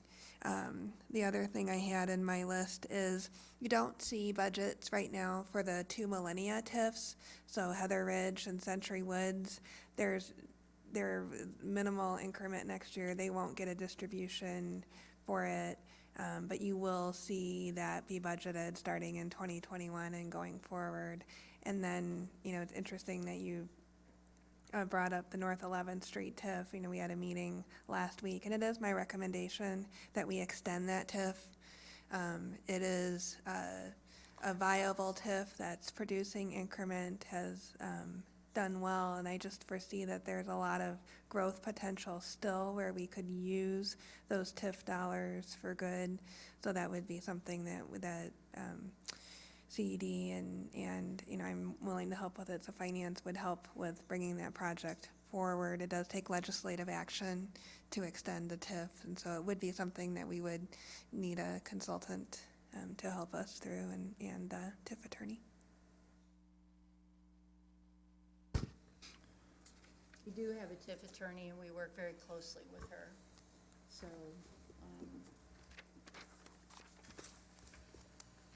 Echoing off what you were saying earlier, Randy, the potential proposed economic development services agreement may really fundamentally change our CED department. We're budgeting now for an economic development director that makes 100 and whatever thousand Chandler was making. We're budgeting for contributions in the CIP that we may not have moving forward. I guess even though we're approving this budget now, we can amend it, or we will be able to modify it as needed pending a potential change in how we do economic development. Yeah, so I don't think we do economic development differently. I think who did it might be different. Sure. Couple of things there. The other funds that are obligated for DARI are for a different cause. So they would be totally separate unless the council decides they don't want to fund DARI's efforts, and they seem to be pretty strong behind what DARI's doing. So I wouldn't expect that to change. Anything we do would be cost neutral, so it would not affect the budget. I wouldn't see a request for a budget increase. I mean, we met as recently as this afternoon on this, so conversation is ongoing. I would like to add that Chandler was not the Economic Development Director. He's the Community and Economic Development Director. The majority of his job had nothing to do with economic development.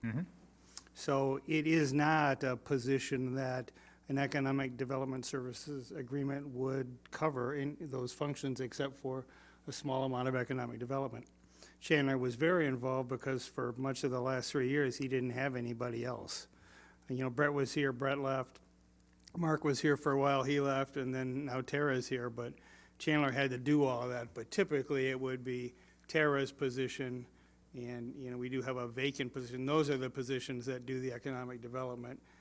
Not that the director isn't involved, but is not the primary person. The director's involved in managing the entire department, like Mike Bartels manages the entire Public Works Department. He's not out there telling someone how to repair a manhole generally, right?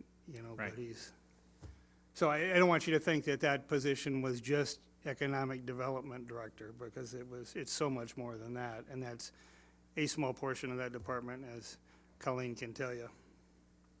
Oh, So, yeah. but we are working on that, but it would be cost neutral. It Right. would come from funds that we already have budgeted that would be reallocated in a different direction.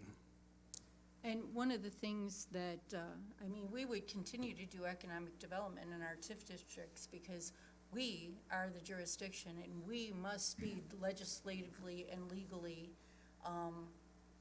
responsible for those funds and for those projects. It's not,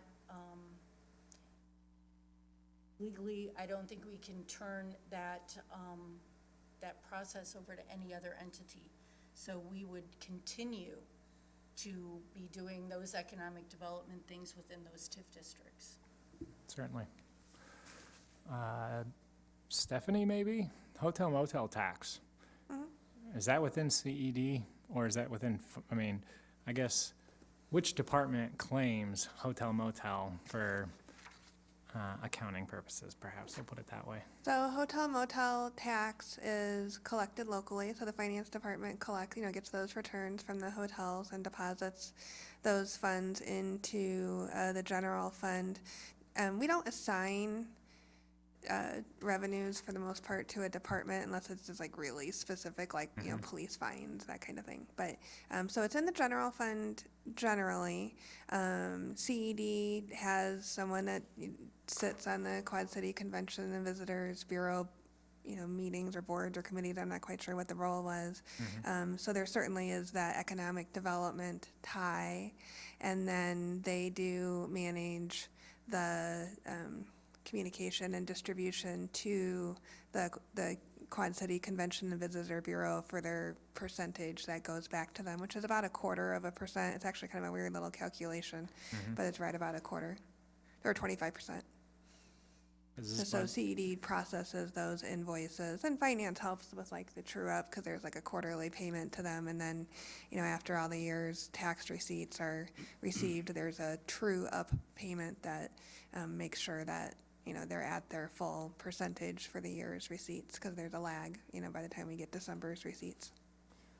Are you able to say that the revenue that the city collects from hotel motel funds, other than Visit Quad Cities, funds a specific program or staff or particular purpose? In my experience so far in my department, I've not seen any reference to it. You know, there might be some historical document that says it, you know, pays for Like when we a created a CED hotel motel function or tax? something like that. I haven't seen the document. I don't know. Have you, Colleen? No, and we just get the expenditure side of it. So we know how much that we have to pay annually, and then, but we don't know what the true-up is, so we just budget for that. We're just the expenditure side. We have nothing to do with the revenue. Expenditure to Visit Quad Cities? To pay the dues. Yeah, We for- pay the dues. Yeah. So is it fair for me to compare it to how we were previously using the locally collected gas tax, where it was simply deposited into the general fund generally, as you like to say, and then, you know, I was kind of there to Are we fund. having a moment here? Well, no, I'm just Where curious. are we going with this? I'm just curious as to how we could potentially use hotel motel tax revenue for explicit, you know, tourism, or sort of this, I mean, smaller non-home rule communities are required, I think actually they just changed the law, but non-home rule communities are required to spend hotel motel tax revenues on explicitly tourism-related programs and things like that, right? So, yeah, I'm eventually, not in this budget, of course, but perhaps similar to how we had the wherewithal to say, hey, if we're taxing people for their use of roads via gas, maybe we should use that money to fund roads. If we're taxing hotels for the idea behind, you know, people are coming into our community for events or for tourism, et cetera, perhaps we should be allocating specific funding for that type of program. So a couple things that pop into my mind, you know, as you're talking. One, I know that, you know, Chandler would come back from meetings and, you know, talk about how the Visitors Bureau wanted, you know, everybody to chip in more, you know, of their portion of their taxes. I would see schedules of what other communities were paying, and our percentage was actually higher than the other communities, but we also have the fewest number of hotels. I mean, Right. it's basically 2 hotels. And so it was kind of a concern, if you will. In addition, you know, if you look at the history of our hotel motel tax, it is declining. It's not growing, and so that would we, you know, not that we couldn't increase the tax, but, you know, wouldn't necessarily want to. I've mentioned that I would like to align the tax, because we have 2 tiers in our hotel motel tax, 7% and 6%, 6% being for smaller properties, I think less than 60 rooms. So kind of just some things to think about. I think, you know, a good spot would be to think about what we are doing from a tourism standpoint. You know, I don't know what that would be. There's also, you know, the concept of people using our public safety departments and our streets and things like that, and it's a way to capture revenue from outside of our own residents, not to say that our own residents don't stay in Joomers or Holiday Inn or have family come into town, but it's a way to kind of spread the burden, to spread the funding of the general fund to other sources of people than our own residents. Yeah, I was not suggesting that we change the tax rate, other than, I mean, is there a particular reason that we didn't just equalize the two different hotel motel tax rates in this budget? Other than just, I mean, I would be supportive of doing that if you wanted to. I mean, it's sort of the last hour here, but moving forward, I would be fine with I'll that. have it on the agenda for Monday. No, probably not. But, Yeah, well- one of these agendas and the coming agendas, we could go ahead and correct that. Yeah, I mean, I'm one of 7, right? 8 with the mayor. But, and I was not suggesting that we increase our contribution to Visit Quad Cities, but the leftover portion of our hotel motel tax revenue that we have after paying our dues to Visit Quad Cities, have that to fund things like a heritage tourism plan, where we actually come up with a plan as to how do we better market and fund tourism for our Native American culture, for our railroad history, for all of these cultural or heritage-related assets that we have here. And so that's what I'm talking about, is instead of putting it into the general fund generally, have it fund specific initiatives towards promoting tourism in Rock Well, Island, so that we could. This type of expense would be harder to argue with the auditors of creating a separate fund Okay. for this, but you bring up a good point that perhaps, there are some projects that we need to look at funding.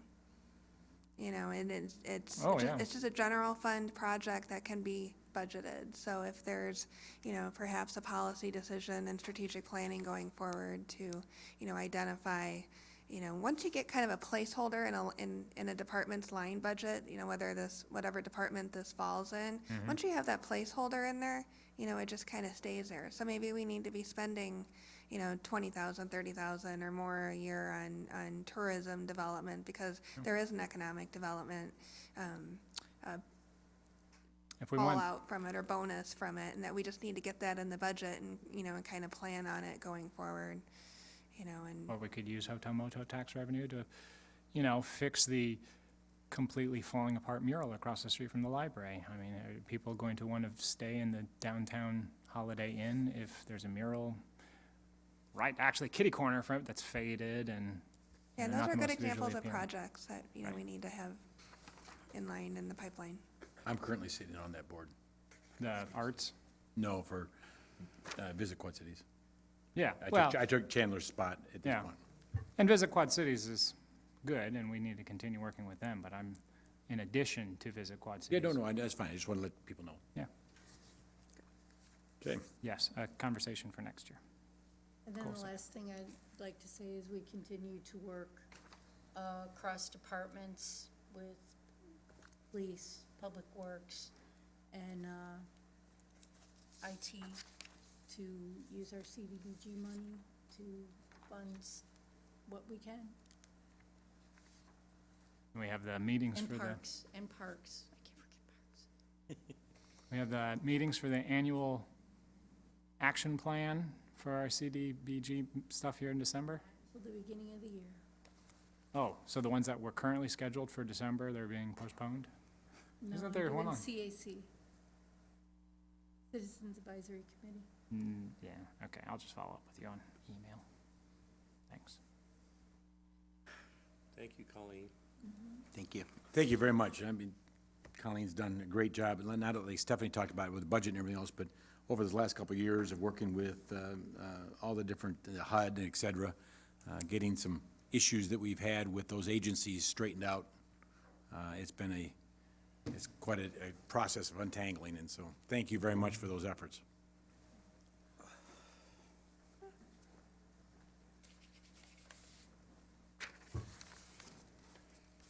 Fire Department. Almost there, people. Almost there. Are you still here? Take long. No, he never does.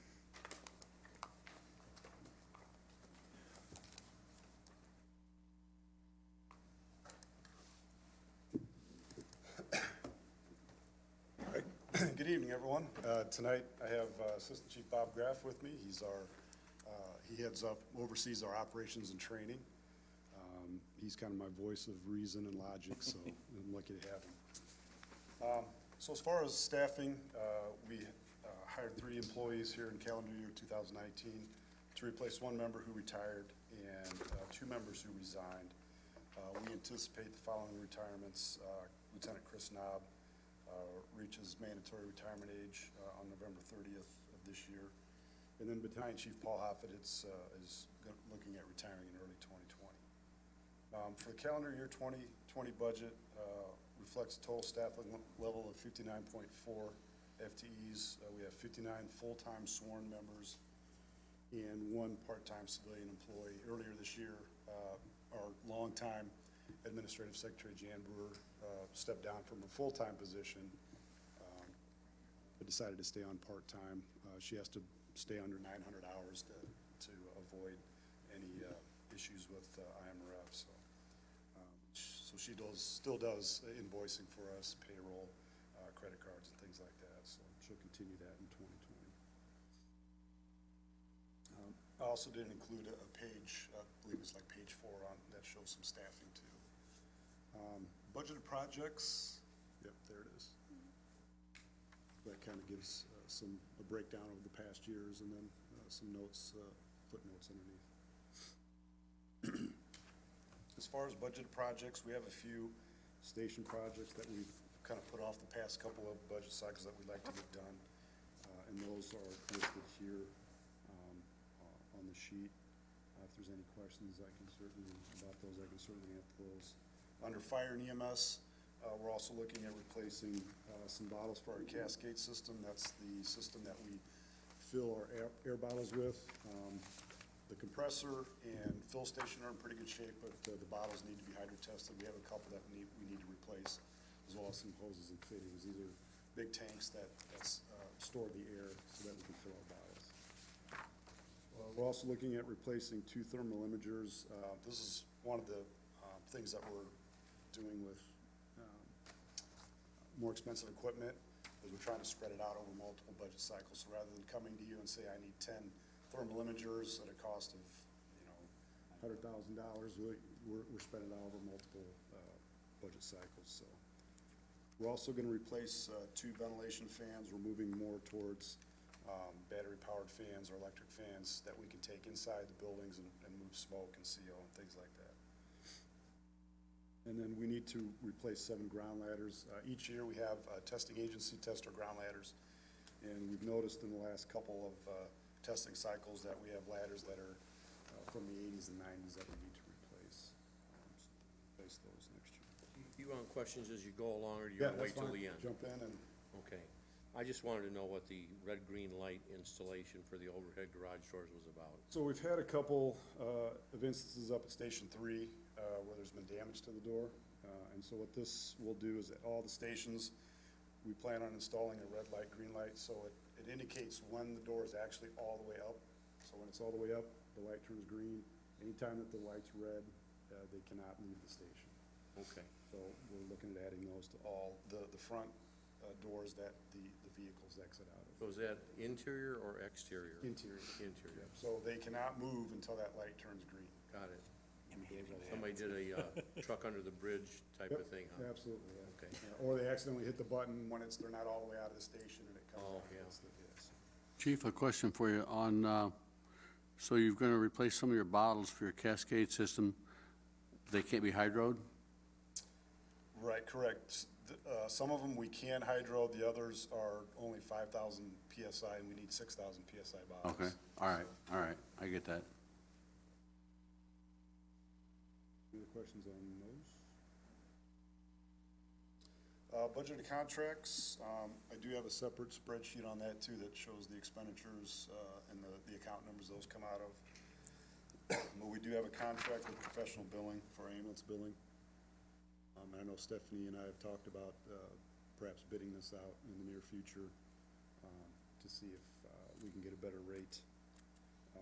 We also contract with a pest control service and a lawn treatment service. Our personnel still do the mowing of the grass, the trimming of the grass. We just have to have somebody come in and treat the lawn. That requires a special license. And then we do have service agreements on some of our equipment, the station generators, the mask room compressor, our extrication equipment on the rescue squad, our heart monitors. We have somebody come in and check those annually, and then our ambulance cots. Real quick on the chemical spraying, if you check with Parks Department, I wonder if, because of the golf courses, they may be spraying and may have somebody, So they do, but we don't, typically, I mean, then we would have to contract with them and have to pay them, because it's a general fund to okay. parks. I mean, so there's no, there isn't a cost, so. Yeah. They can though, they can spray. Public Works can spray. Yeah, and Kimball provided us with the best, the lowest I bid. think, and I think they do, so they do spraying throughout the whole city. Right. It isn't just that, they do the fire department, but they do everything else too, and it's really too much of a job for the Parks Department to do. Okay, that's, Because they do all, like, the medians and everything. Yep. And the levy and it's a whole. yep. All right. Quick question, real quick. Yes, sir. Could we go to page 120 of the binder book here, I guess? Go to this middle section, there's a supplies section, I see a huge increase in 19, and then it goes back down. What kind of supplies would cause, I guess, it's a big discrepancy, went from 177,641 up to 471. Well, that was for the AFG grant, and a large portion of that was funded by the federal government. So that was 230-some thousand, and then so that was 90% was covered by FEMA, and then we had to provide 10% matching for that grant. Okay, So thank you. that's- Yep. And that was for new breathing apparatus, which we put into service this year. I'll talk about Perfect. that a little bit more. Thank you. On revenue, we're projecting ambulance billing charges of $4.725 million for 2020, but keep in mind that net revenue receipts will probably receive only $1.85 million. So the ambulance runs at a loss, EMT runs at a loss. Well, it's the reason that, you know, Medicare, Medicaid will only pay us so much. You know, our ALS1 rate may be $1,200, but they're only gonna pay us $500. So that's, those are costs that we can't collect. We also have self-pay patients, you know, and then private insurance, maybe they only pay so much as well, so. Hazmat permit fees will usually bring in $22,000 annually. We anticipate foreign fire tax fund roughly around $55,500. And that fund goes to, or those revenues go towards a separate fund that pays for things that are to the benefit of the department.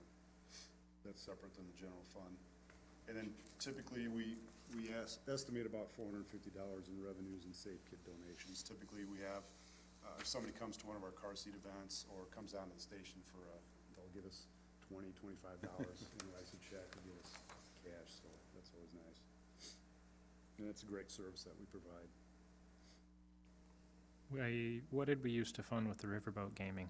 Again, another contracted, I believe it was ambulance billing this year or last year. Yeah, it was the ambulance billing contract, or a portion of the fees that we pay for them. That was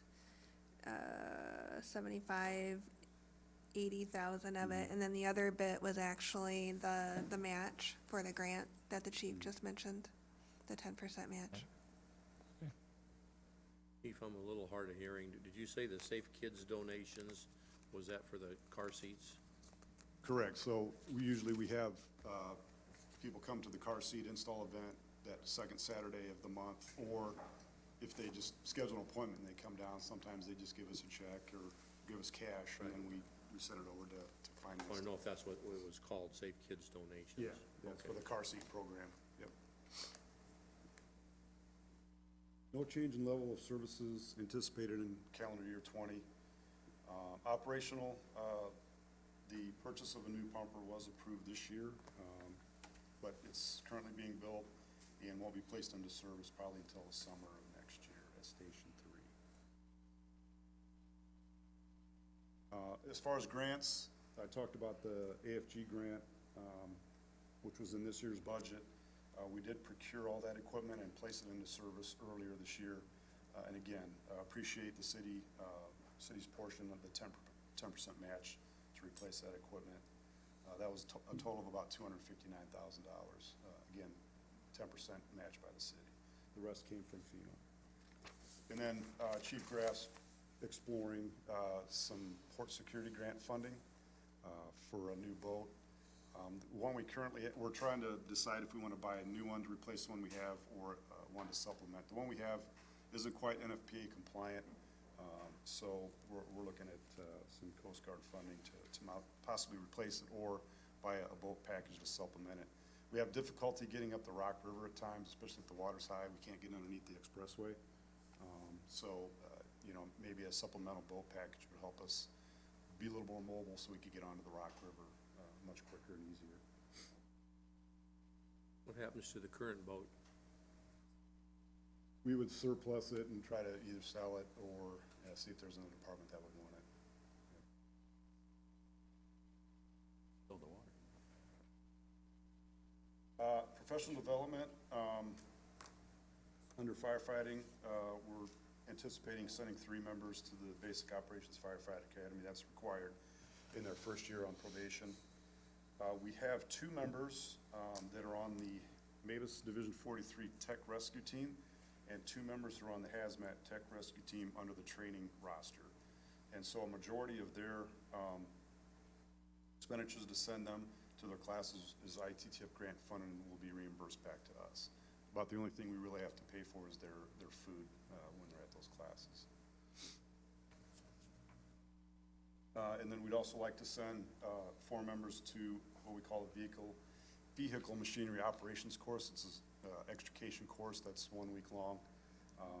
It's just it's extremely valuable for our members to go through this class. They pretty much spend the whole week cutting up different types of cars and vehicles. So it's a very good class for them. And then we also like to send 4 of our command staff to the Command and Company Officer School in Champaign. Chief Graff and I have both been through it. A majority of our battalion chiefs and captains have gone through it. Extremely valuable class. They spend the whole week down at the Fire Service Institute going through scenarios as incident commanders. And it's really a good course for them. Under fire prevention, we're looking at 6 of our investigators, sending them to Peoria for the Central Illinois Training Summit. Our investigators have a 4-year certification, and during that time, they have to recertify and get so many points. And all the hours that they attend at this training summit goes towards those points so they can recertify as fire investigators. And that's a minimal cost because it's over 1 weekend, 2 days. The Illinois IAAI conference is a little more expensive so we only send 2 members each year on a rotational basis to that. Quick question, Yes, sir. going back to the 4, I don't remember what you just had called it, the investigator class or whatever that was. Is that something that all 4 go together, or is that something that typically can get staggered? Yeah, so we'll send, we stagger them. Usually the Institute, on the Command and Company Officer School, they run 2 a year. Okay. The VMO courses are usually all throughout the year, so we don't send them all 4 at the same time. We'll stagger them out. Okay, thank you. Yep. And that's just to help prevent, a lot of overtime at one Yep. time. Under EMS, we budget for Lieutenant Rogers to attend the Tri-State EMS Summit. It's up in Dubuque. He gains a lot of valuable information from EMS leaders from all over the region and brings it back for us to utilize, especially best practices. We have a handful of members that have national registries, paramedic licenses that we renew each year. And then one thing new this year is we'd like to send Lieutenant Rogers and Captain Briggs to the Image Trend Training Conference. The Image Trend software is our primary software that we use for not only fire service reporting, EMS reporting. We also do training in it, scheduling in it. We use it for we have checklists that we use in it. And so we'd like to send both of them up to that conference because it's really valuable. The reason we want to send both is because Captain Briggs usually takes care of our fire reporting and inspections portions, and then Lieutenant Rogers concentrates on our EMS reporting to make sure NEMS is compliant, so they would be sent off to the two different tracks at that conference. As far as capital budgeting for 2020, the only two things that we have that was in the presentation last week is the replacement of 3 of our ambulance cots for the 3 ambulances. The ones we have in place now have far more man-hours than any other cots that are in our service manager's service area. And we've already had to replace the motherboard on one. That was a large expense, and we anticipate the other 2. So if we can replace those, we could avoid that cost of the other 2, so. Heard, are they comfortable? I was just gonna say. And then we'd also like to replace one weather siren. This year, we had to do an emergency replacement of the weather siren down by Station 4. They were all installed in the early 1990s, so I can just see a domino effect. They'll all need to be replaced. So we're looking at replacing 1 siren a year for the next 5 years so that the remaining 5 will be replaced. And then the future requests fall into future calendar years, and they're listed here. Is any of this future infrastructure upgrades part of the energy performance contract that we got going on? Yes, the upgrades to Central Fire Station HVAC is in there. Stephanie wanted to leave this in case something fell through there, so we do have that budgeted. Sure. That is part of the performance contract. Well, I would like to say thank you for all that you guys do for the city as well. And I do not like your cervical collars, by the way, so. Yeah, I know, they're uncomfortable. So, yeah, our members are doing great work out there. We continue to see great results with the new cardiac arrest protocol we put into place. You know, we're seeing a lot more patients getting pulses back, not necessarily surviving, but at least they're getting a pulse back, getting to the emergency room to have a shot at surviving. And, you know, I don't want to be morbid, but, you know, it gives the families a chance to maybe consider them for organ donation too, so it helps somebody else out. So we are seeing good success with that. What's the status of overtime? So we continue to be over budget on that. As soon as we get members back from injury, we have a couple more off on injury. So it's a never-ending cycle there.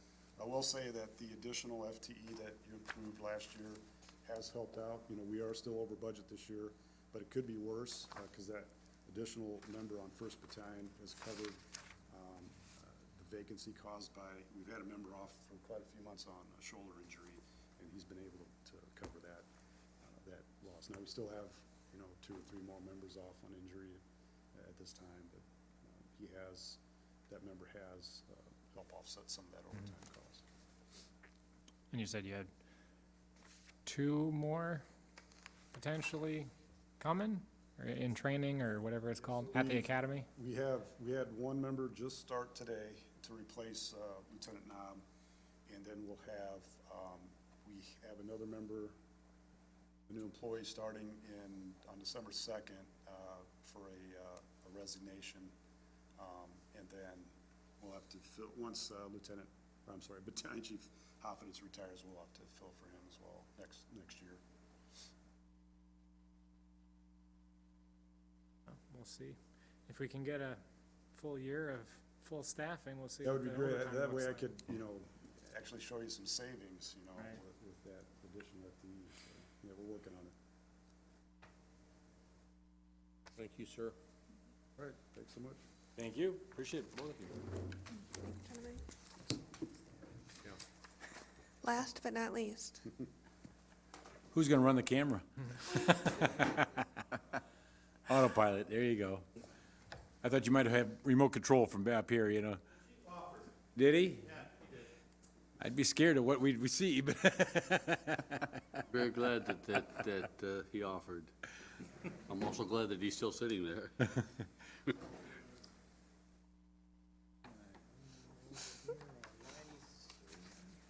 so Oh, Tim, guess what I didn't put in my folder? Well, it's on the website. I know, isn't that funny? IT didn't get put in? No budget. All right, how do I get there? Let's do this. Oh, there you go. Go down to here. I'm sorry. That's all right. Okay, so, I know it's late. Thank you all for sticking it out this long. I'll Thank be you. brief. Thank you. I tried to get you to be first, but it didn't work. No, that's okay. He'd still be here anyway. That's exactly. Doesn't make any difference when he goes. IT has a staffing of 5 for 2020. There was a time when there were as many as 7 of us in IT, and we are at 5 at this point. We had an open position late in 2018, thought we were gonna fill it midway through, or maybe 3/4 of the way through 2019, and did not do so. So we've eliminated it for 2020. So that's where you're gonna see some savings in our department, is primarily because we've eliminated that quarter position. Special projects and service contracts, there's a whole list of contracts at the tail end. Roughly about a third, if not a little more, of IT's budget is for contracts. And so, things that kind of hit the highlights, as far as special projects goes, computer equipment replacement, you know, we're always in the way of trying to keep up with the latest, greatest technology. I was chatting with Alderman Poulos about his Windows 10 upgrade excitements, and we're going through some of the same excitement. It's frustrating. So we're trying to get everybody to Windows 10. We're about 55% of the way at this point. The city made a decision to continue using the Microsoft Office suite last year, and I say we're about a third of the way in rolling out Office 2019. Google G Suite is available to about 93% of the full-time staff here at the city of Rock Island. That's our primary communications tool as far as email, calendaring, and so forth at this stage. So that kind of hits the special projects and service contracts. Revenue changes, IT doesn't really record revenue, although there are some fiber rentals that exist, and they're just kind of thrown in with everything else. Service levels, I think changes in service, you know, we've reduced our equipment replacement budget for several years in a row, and so we're spending less on equipment replacement. One thing in particular we've done with desktop computers is we've begun to rehabilitate some of the older desktops rather than buy new ones. There was a time where we would just replace desktops. And now what we've gone to is, we'll bring in some of the older desktops, 2015 and newer. We'll replace the hard drive, and put an SSD in place, add a little more memory to it, and then reload Windows with Windows 10. And more or less kick it back out and try to treat it as new. And so, trying to extend the life. Purchasing a new machine is about $1,000 desktop. To rehabilitate the machine is only about $250. So we're trying to extend the life in that way. Self-service password recovery, this is a thing I think that's really helped us reduce the number of help tickets that we get both during the day and nights and weekends with password resets. There's a issue sometimes with people losing their passwords and so forth. And so now they're able to sort of take care of that on their own. It happens. Locations supported, that's something that continues to grow, I think, that we've seen. You know, the additions of the intersection cameras, those all have to be connected in some way. There's a switch in there, there's fiber optics to it, there's an uninterruptible power supply in there. And so, last year we added some intersections, and we've added some more intersections again this year. And so the number of locations that we take care of is over 70 at this point. Operational changes, I think what we're trying to go for here is we're trying to move more people to the cloud. We do have a shared drive inside of City Hall, and we've always referred to it as the S Drive. It's been a great tool over the years, but we are trying to migrate people to using Google Drive. At this point, we have unlimited storage on Google Drive, and so the intent would be to move as much as we can to it. The problem with that tends to be that we've got to re-educate everybody on how to use that new tool, and it means changing the way they're used to doing things, so it takes time. Another thing that we're seeing is surveillance camera growth, as I mentioned earlier. What goes along with increasing the number of cameras we have is the amount of storage that they take. All of that video has to be recorded and it goes somewhere. And one of the things that we've sort of bumped onto recently is the police department's had its most recent in-car video system in service since about December of 2015, we just filled up 18 terabytes worth of storage for those cameras. And so it's time to add a little more. And so storage of video, that's a real thing for us. It just plain takes space. How long do you have to keep it? It varies by video. The police department could probably answer that question better than I, but it's kind of based on the type of incident and what's involved. Okay. Grants, we don't really have any grants at this time, although we have utilized some of the funding from, of course, from CED for the cameras that have gone all over town. Professional development, it's really a tool. The city does belong to GMIS. It's an organization that is a group of IT professionals confined to local government, so it's very useful to be a member of that organization. You get to kind of commiserate with your other IT people in the trenches, so to speak. The rest of the staff uses a product called CBT Nuggets, which is technical training online, essentially. And with the changes, it's always helpful to be able to refer to some education. There's a staffing chart, which we already talked about the reductions in staffing, and I made reference to contracts. Any questions? Can you expand on fiber rentals, I can. please? So the city has a fiber optic network that it's maintained since probably 2006. There are certain areas that we have a little extra capacity, not a lot, but a little extra capacity. And so we've established some ability to rent out space on the excess capacity. Two that come right to mind, obviously, is Rock Island County. So we've got some fiber leases with Rock Island County. We've provided connectivity for them to the Juvenile Justice Building, as well as the Public Health Building on 24th or 25th, something like that, not too far from Rocky. We've also got a lease in place with a company used to be called PEG Bandwidth. It's now called Unity Fiber, but essentially they lease fibers coming through Milan, through the center of Rock Island, over the Centennial Bridge and on into Davenport. And I'm working on another lease with another organization that you might see next week. Do we have any fees, or are we able to tax fiber network, like fiber infrastructure on the public right-of-way? Not to my knowledge. That might be more of a question for Public Works, since they're. We managing right away. don't. Are we able to? Would we? That I don't know. We don't. I mean, I'm talking, this might not be the opportune moment, because we're talking with companies to potentially expand their fiber network in Rock Island, but that could be a potential revenue source for the city, as if we were able to permit that, or, I don't know how it would work out, but I'm just trying to think of, you just tack on a little bit for every intersection or whatever they want to go through, then that's a potential revenue source for your department. Last question, security. It's a big deal. I don't want us to get ransomwared, right? I don't want us to get locked out of our IT infrastructure here in Rock Island, like some other municipalities have. To that end, do you see a need for training, for consulting, for, I mean, I asked you this, I think, last year, and you said there's always a need. There's always a need. Right. I mean, It's impossible to stay ahead of the bad guys, I guess, is how I put it. We try. You know, we put in services, we put in tools. You do your best to protect the system as you can.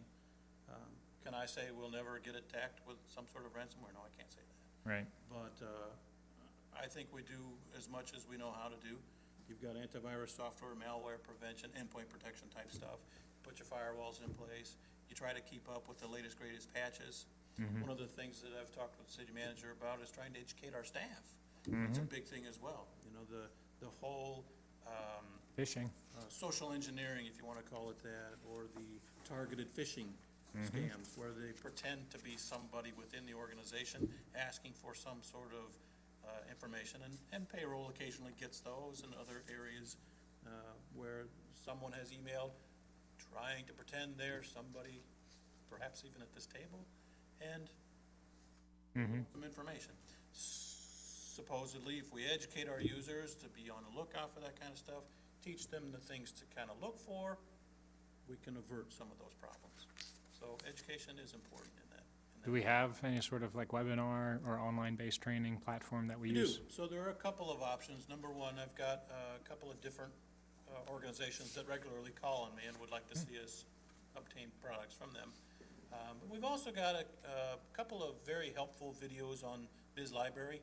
And so most of the time, I would encourage everyone to take a look at those. They're regarding online safety and online security, basically. They're not terribly long, but they do give some good advice on how to deal with just the everyday things that come up. And most of them are 15 minutes or less.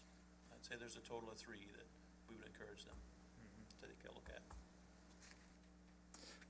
Do you know, do we have, I thought it was only one last question. nah, I got a bunch of questions for IT, I always do. Do we have an insurance policy for things like ransomware attacks? Not to my knowledge. I know we did talk about that with HR when Patrick is around. We talked about that a little bit. I don't know that we ever pursued it. It's not out of the question, but of course, there's a cost associated with it. Certainly. That's it. Yay, I get to ask a question. Yeah. Tim, at the bottom of the staffing section, there's a note about the library eliminating a support position and shifting it, the duties to the IT department. That's true. Could you elaborate on that a little bit? Sure. So, somewhere throughout the last year or two, the library had, well, they had a computer technician position for several years, and they elected to eliminate that position. And primarily that position took care of the computers that provide public access. So for people using the library that would sit down, borrow a computer for an hour or two, with the library eliminating that position, our department took over taking care of that kind of stuff. And is there any record of time donated in kind, or are they billed, or is it just done without any of that? They're not technical billed. I can answer that question. We do keep track of our time. We have a call tracking system that we use. So we have some idea about the number of calls and the type of calls that we get from every department, really. As far as the amount of time spent, it might be a little bit difficult to come up with an exact number, but certainly by the number of calls, we could come up with some idea. So, I guess my feeling is, it's fine if we do that for the library, but we should know how much we're being utilized, you know, either number of calls or Right. amount of service time or call time, whatever it is. Somewhere, there should be a record of that. And funds that are not general fund do pay a fee back to the general fund. Library does pay that fee.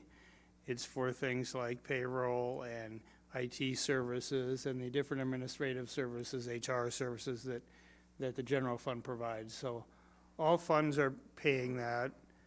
We did a study several years ago, and we're moving in that direction to make it more equal. I don't know if we're finished with that movement yet, but probably not. Anyway, so it's not that the library doesn't pay a fee, they don't pay a fee directly to Tim's department, but they do pay money for the services they receive from the general fund. Thank you. That traditionally has been referred to as a transfer, and as I recall, was a sore spot with Everybody. everybody. I've got a question. Not with me, I don't know. I got a question. It may not be in IT or when you talk about communication, the water towers that we have, cell towers, your lease for cell towers. It's in Public Works. That money goes to Public Works? Public Works coordinates all those. Michelle, who's not here anymore, does that.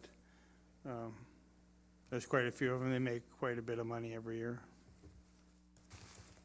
It's all negotiated.